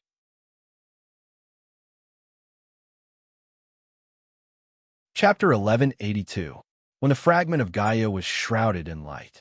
The rainbow from the present realm slowly rose with the fragment and flew towards the huge world. The solemn hall gradually regained its silence. As the dust settled, the huge silhouettes that descended in the darkness disappeared again and disappeared into the darkness, returning to their respective depths. For many rulers, perhaps this was just an occasional episode in the endless years, a game in the long struggle. It was enough to see the truth of the present realm, so there was no need to be entangled. Even if there were some who were resentful and unwilling, under the gaze of the huge figure on the throne and the withered king's half-smile, they did not dare to act rashly. It was indeed a good game. The great lord is very considerate. The withered king tossed the can of happy water in his hand that had been accidentally squeezed into a ball and laughed mockingly. Gala, that guy, must be vomiting blood in regret right now. Ha! There's still such an exciting thing after he left. He did not make it in time at all. There will always be a chance. The great lord replied indifferently. If you ask me, such an interesting thing should come more often. Just like the hell sport competition in the Blessed Land, it is held once in 100 years. It is definitely very interesting. The withered king sighed regretfully and looked at the chess players in the present realm. I did not expect that in just 3 games you would bring so many surprises. I am looking forward to your future performance more and more. To think that he would be able to fight against so many heroes during the end of an era. This was truly a thrilling experience. Ha ha ha! He laughed loudly, and his footsteps were light as he passed through the palace, leaving just like that. However, the moment he passed by Marcus, he stopped slightly and told him, "If one day you are tired of that boring world, come and find me."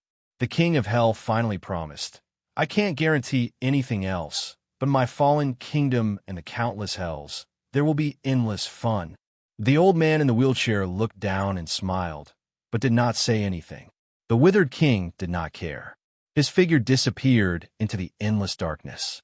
In the silent palace, there was only a pair of eyes in the dark clouds looking down. After a long time, there was a sigh.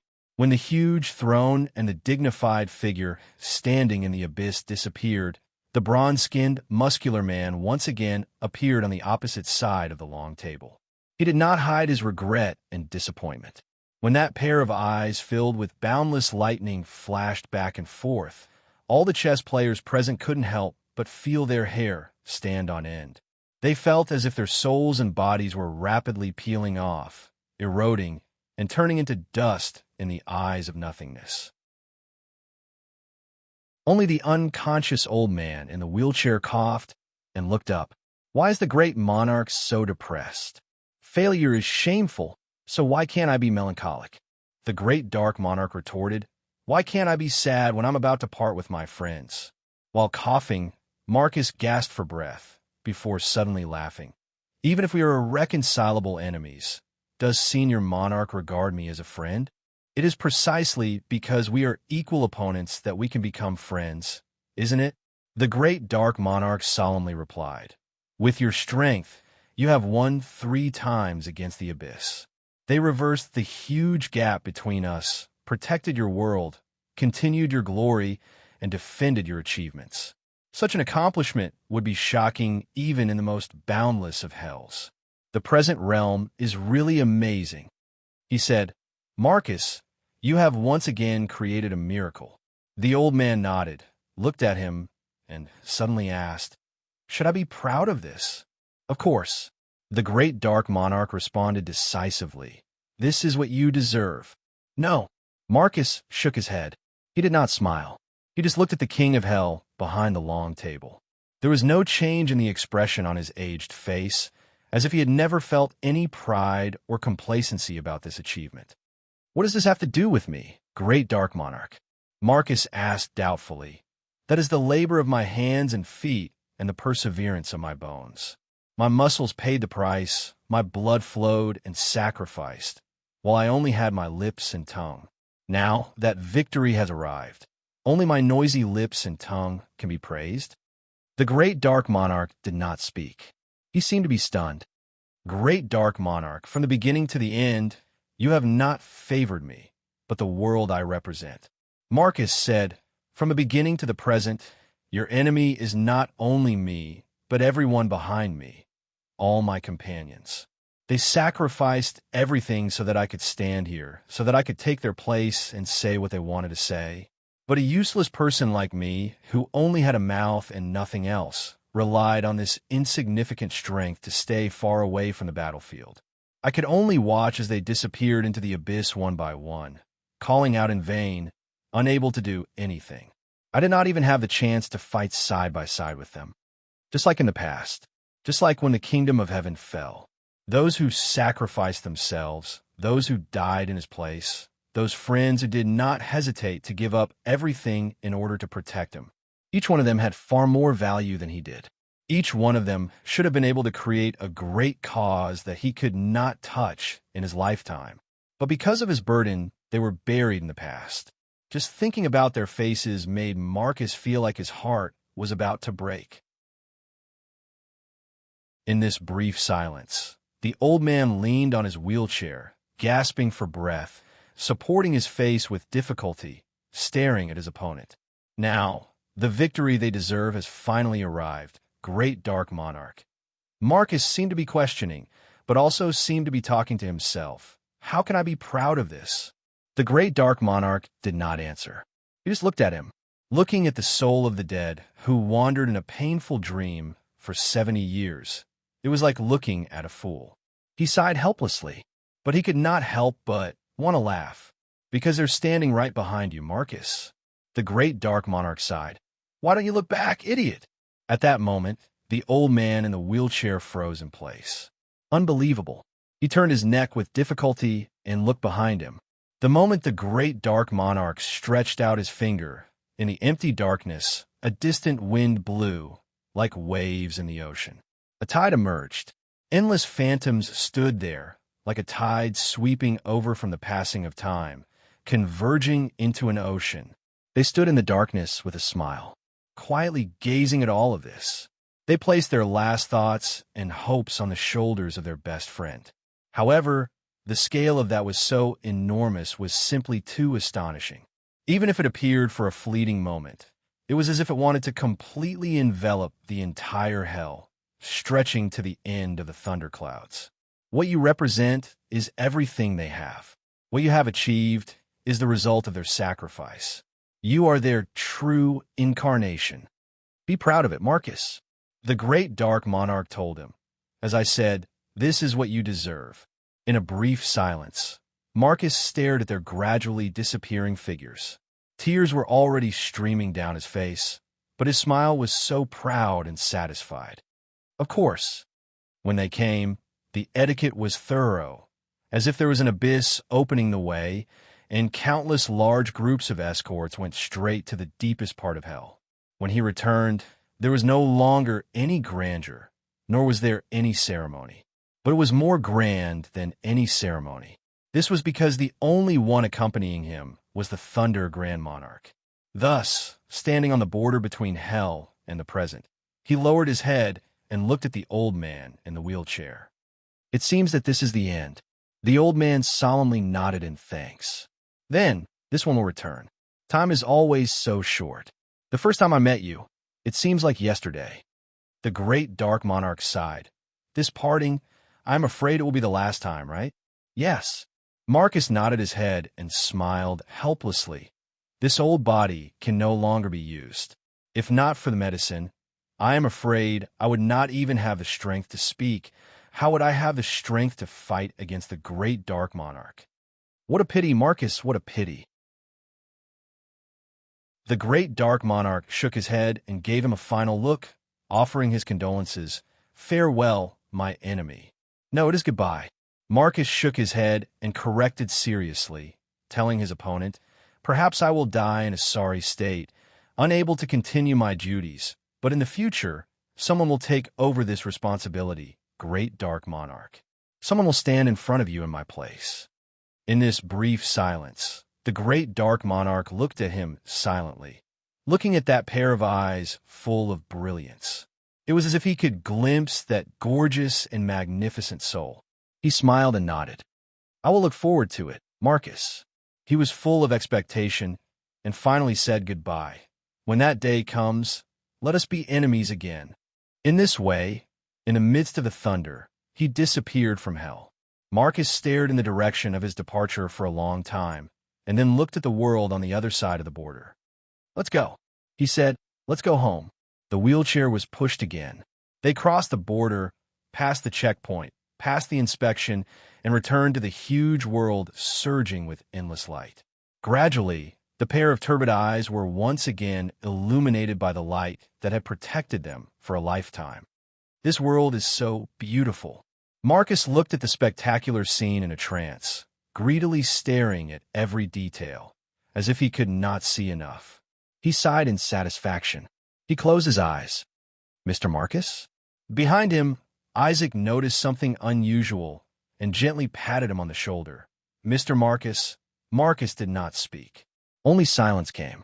Isaac reached out, wanting to touch his face, but he did not dare, as if he was afraid to wake him up from this beautiful dream. After a long time, he finally understood what had happened and hoarsely shouted his name, calling. Regardless of the splitting pain in his soul, he forcibly reached out, trying to grasp the time axis again and call back the lost time. But Nakajima stopped in front of him and shook his head. Isaac looked at him, pleading with his eyes. Nakajima avoided his gaze, unable to do anything. In this silence, there was a vague, choking sound. The old man in the wheelchair had already stopped breathing. Only the light of the morning sun illuminated the smile on his mouth. So satisfied. Everyone, I am back.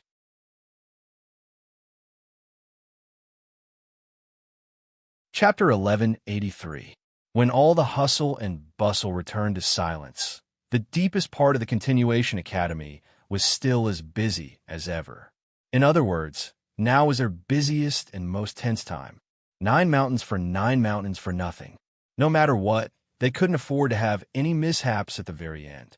Otherwise, the Continuation Academy wouldn't even need to deal with it.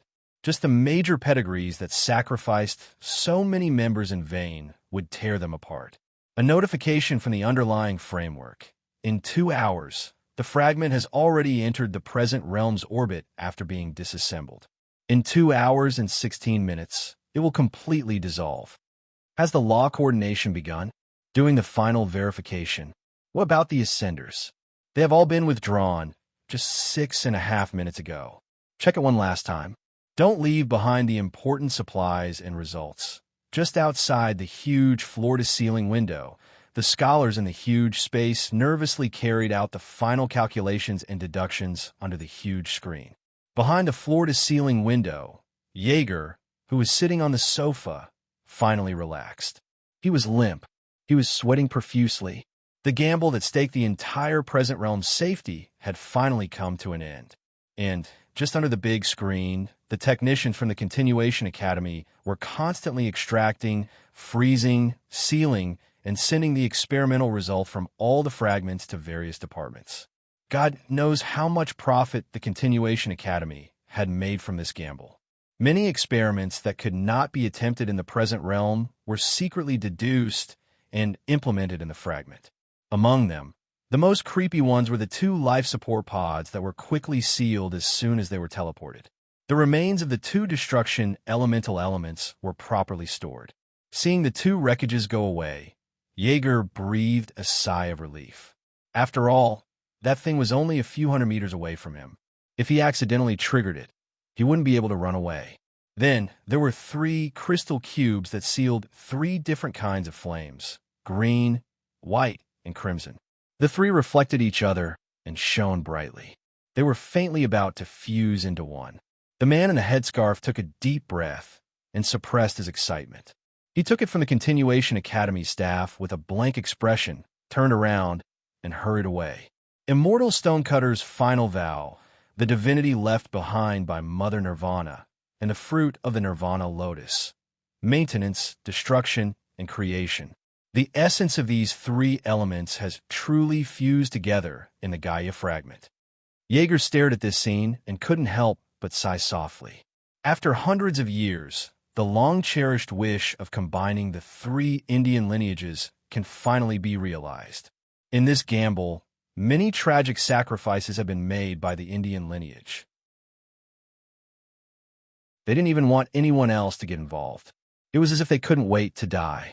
What was hidden behind this was the sorrowful wish that had been passed down for hundreds of years, the fusion of the three elements. With the passing of the Indian gods, not only did they leave behind their inheritance, but they also left behind the curse of the Origin Codex. For hundreds of years, the three elements of creation, maintenance, and destruction had been fighting endlessly. They were unable to merge, and even their natural enemy, the Azure Neck, was unable to suppress them. After all, even if the power of destruction was unparalleled, could it rely on brute force to completely subdue the creation and maintenance elements? Even if it was subdued and succumbed to the creation and maintenance of destruction, could it still retain its essence? There was no lack of knowledgeable people in the three families who wanted to rebuild the three elements. But how could it be so easy? The split of the Origin Codex was essentially because the differences between the three elements were too great, and they couldn't be merged. The three different main axes clashed with each other, causing the huge India to be torn apart. They had a huge foundation, but they were struggling on the edge of chaos. Even the number of solidifications within the lineage was high due to the lack of protection from the Origin Codex. The solidification of the heretic king in the past was a knife in everyone's heart, and it still hurt from time to time. Now that they could finally use this opportunity to repair the crack in the book of the past, how could the three elements let go of this precious opportunity that would never come again? It was just a sacrifice.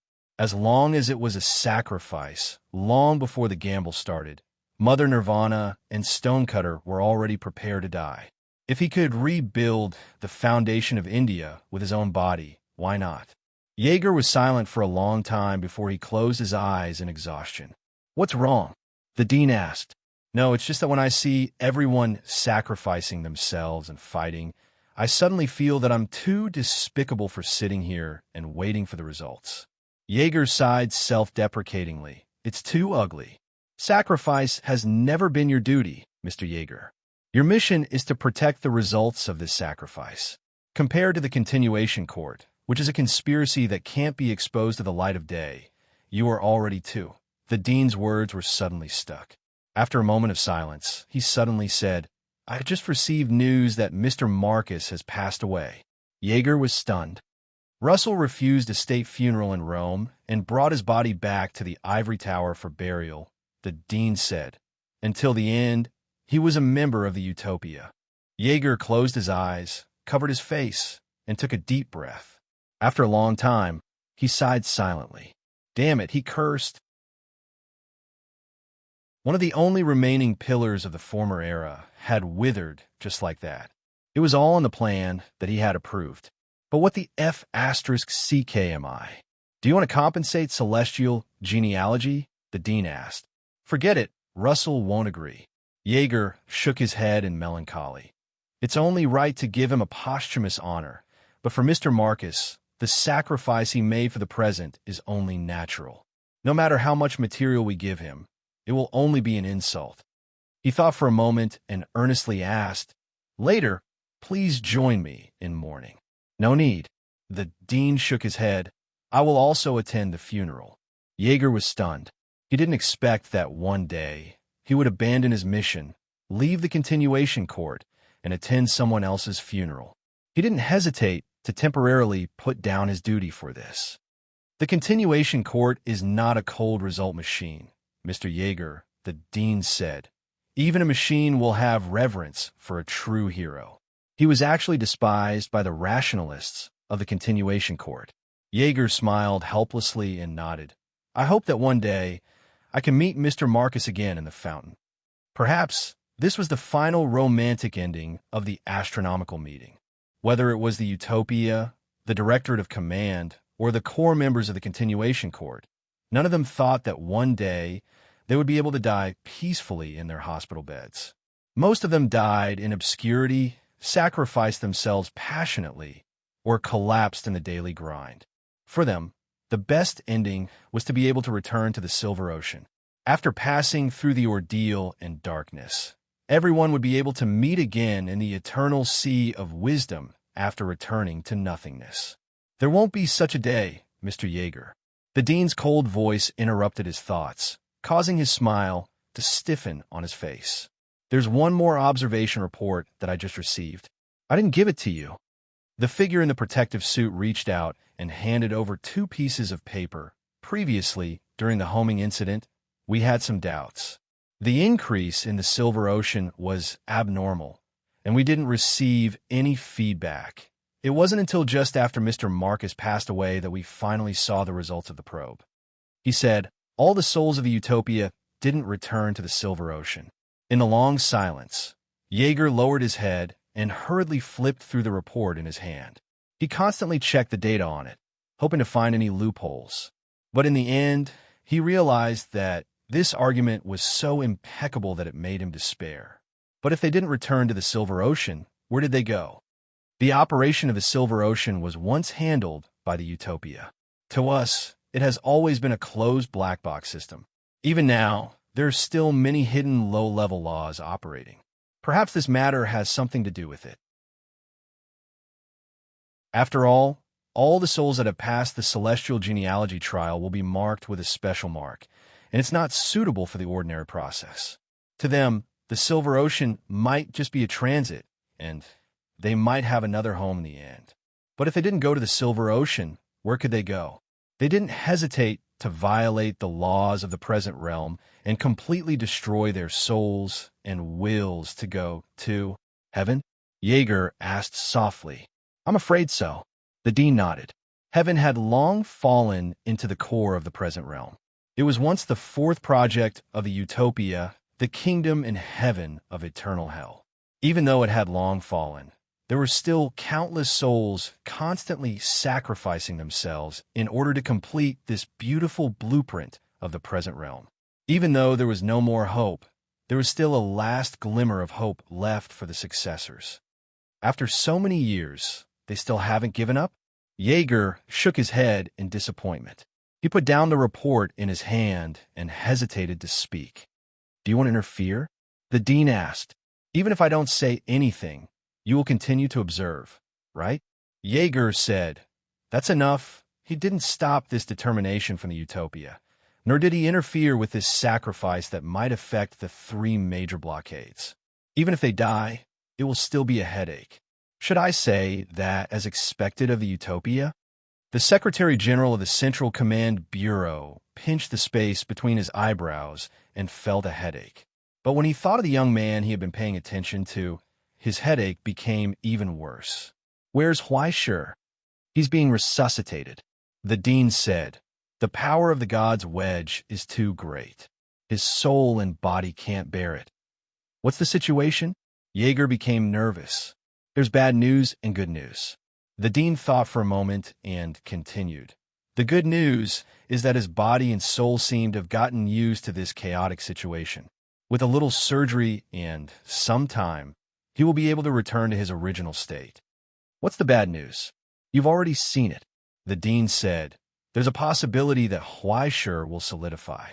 It wasn't just a possibility of solidifying. When the records of future events descended, how could the terrifying momentum of devouring the darkness of the infinite worlds be something that could be done with a mere word of solidification? It directly covered all the corruption of the mother of chaos, devoured and dissolved into the endless darkness. Even the ruler didn't have such terrifying power. Even if the nature of the path of Heaven's Inquisition was special, it was reasonable for it to have the authority to manipulate the world. Its terrifying scale and nature still made it difficult to feel at ease. Just thinking of this made Yeager want to pull out his hair. When he felt that he didn't have much time left, he wanted to pull Russell's head. Isn't the celestial genealogy a little too king overboard with their work? There's really not a single normal person here. Look at Huaishur. What a good kid. What a good young man. He's young and promising, hates evil, is down to earth, hard-working, and simple. He was fine when he was in the Central Command Bureau. Why did he start to change after coming to the Ivory Tower? There must be a problem with the Utopia's feng shui. Unfortunately, what's done can't be undone. The childhood sweetheart that he missed so much had already run away with the blondie next door, leaving him to reminisce about the good old days. How do you plan to explain this to the decision-making room? The dean asked. Some people already want to raise questions, right? Explain? What's there to explain? Jaeger rolled his eyes. Don't they know how evil the celestial genealogy is? Moreover, it's a natural enemy. What's there to explain? It's just a possibility of solidification. But isn't there a small number of people who have solidified? America's feathered serpent, the Russian Federation's Pamir, the White Emperor of Dongxia, and a few days ago, the White Emperor inexplicably changed from the White Emperor to the Blackbird. Are we really going to investigate them one by one? Who's going to do it? Although, well, the situation this time is indeed a little exaggerated. But those who start to tremble in the present because of an uncertain future are the ones who have no brains at all. Don't those guys know what kind of person Huai sure is? Russell's appointed successor, the next master of the celestial genealogy, the successor of the utopia, the navigator, and the sword of disaster. Not to mention the messy relationships on his body that almost covered the entire realm, and not to mention the sweet cooperation between him and Dongxia. If anyone dared to touch him in the present state, all the beastmen in the world would dare to overturn the sky. Besides, who didn't know what kind of person he was and how he did things? He didn't even have to go to hell. Believe it or not, if he was forced into a corner, he would directly go to Canaan and sit on the throne. Don't worry, nothing will happen. Jaeger shook his head. It's hard to predict what the future will be like, but as long as there's a future, it's fine. Whether it was a good future or a bad one, it was fine. The dean nodded. This is the style of the directorate. Then what is the style of the Continuation Academy? Jaeger asked. Be prepared and wait. Wait for what? Why sure or the future? It's all the same. The dean calmly ended the topic. In the silence, a sound came from afar. A low echo like an iceberg collapsing. On the huge screen, the scene of the collapse from the edge of the present state was constantly transmitted. The fragment of Gaia was like a star galloping around the orbit of the present state. It spun at a terrifying speed, and countless rays of light spilled into the world below. In this man-made disintegration, the fragment was constantly collapsing. Under the terrifying acceleration of the Bifrost, it was torn apart by the gravitational force of the millstone, leaving only the most basic source substance and light, which merged into the present state. It gradually dissipated. When everything was extracted, even the fragment itself was used without any waste. It was disintegrated meticulously and coldly, not letting go of a single corner. Let's take a look again, the dean said.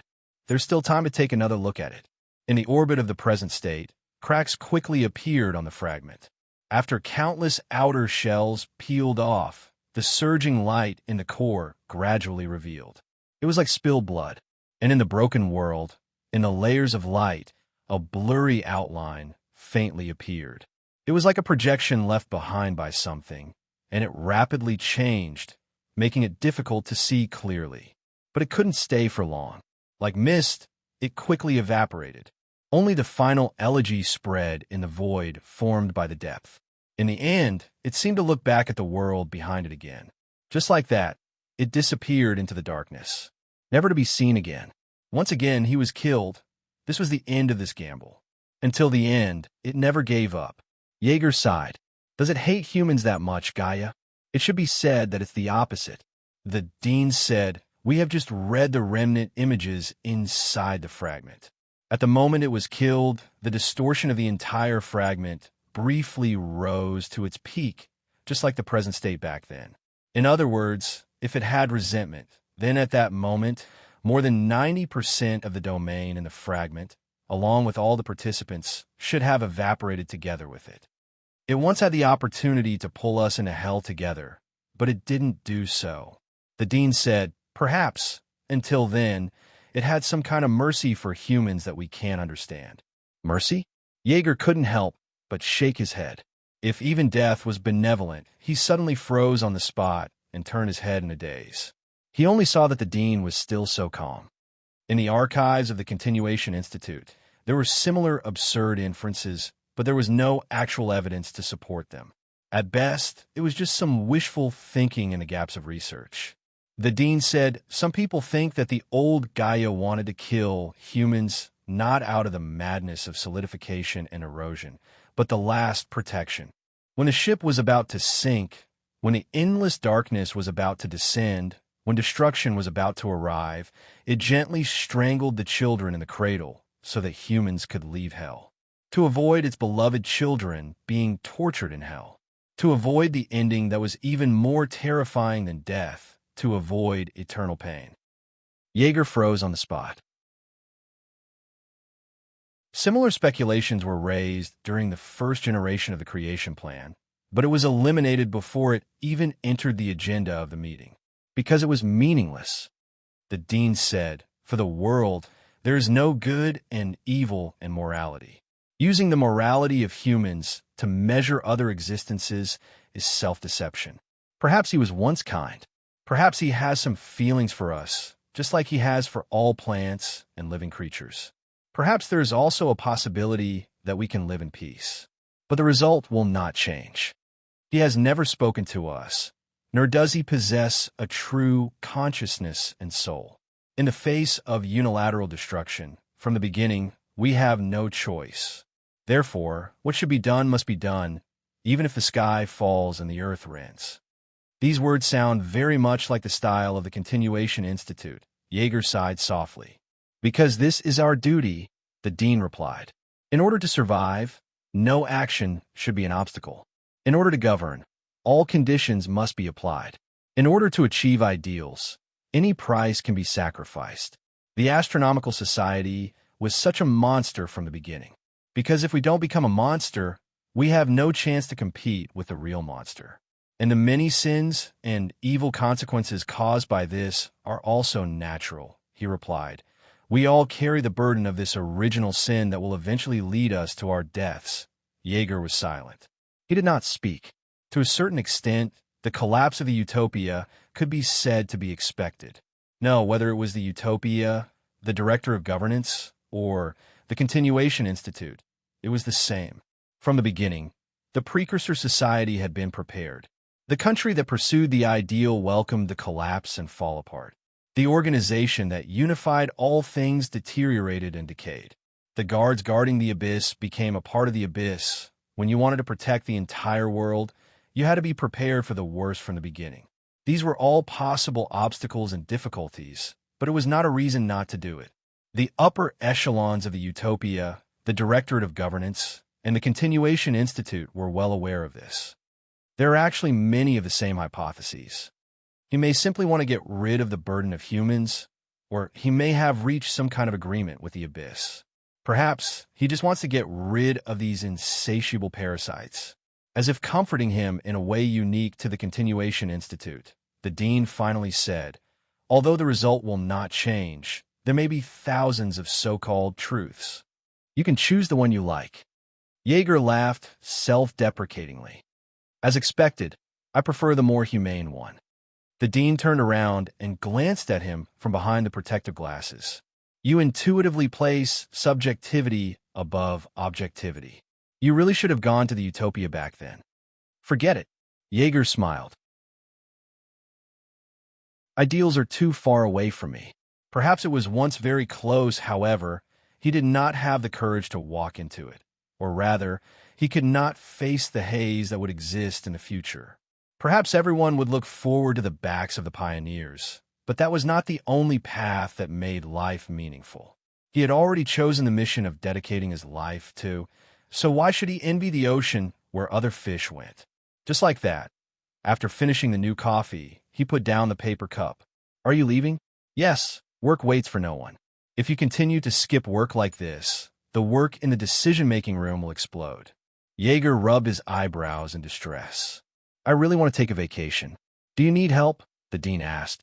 "Forget it." Jaeger shivered. The help of the Survival Institute usually referred to surgery. All kinds of surgery, life extension, organ replacement, soul maintenance. Just thinking about it was scary. "I've already made up my mind. Anyway, that's it. When I die from overwork, that's when it's over." Jaeger smiled proudly. The progress now is quite gratifying. When I have a cerebral hemorrhage, I can take a vacation. No, you will be sent here. Surgery, a full set. It will be repaired within 3 days. After that, you will continue. The dean seemed to want to say that. However, in the end, he still did not break this gentleman's fantasy, who did not have a dream of taking a vacation. However, before leaving, Jaeger, who was carrying his briefcase, could not help but turn around. I have one last question. Go ahead. Or is it Gaia? Jaeger scratched his dying hairline and was full of doubts, since he killed humans to avoid even more tragic consequences. But in the end, why was he soft-hearted? The dean glanced at him and calmly explained, there are also several hypotheses and speculations about this. Don't. Jaeger raised his hand to interrupt and gave up on getting to the bottom of the matter. Just say that I'll like it. It gave up, the dean replied. Jaeger was slightly stunned. It gave up on unrealistic ideas and chose to obey this obsession. The dean looked at the projection of the present realm and said, without turning his head, if it's in terms of humans, it should be anticipation. If this is your choice, then go and face that world. Go and face the pain and storms of the future. Go and face hell. Go and continue everything you have. He chose to give up. This was the final gift from Gaia. It sounds good, doesn't it? Jaeger finally smiled. Sure enough, I still prefer this kind of answer that is full of human feelings. Just like that, he nodded and said goodbye. He lowered his head and put on his hat. He pushed the door open and left. Once again, he rushed to his own battlefield. In the deserted observation room, only the silent dean was left. He quietly watched the projection from the mirror and watched the last fragment dissipate in the light. He never looked away.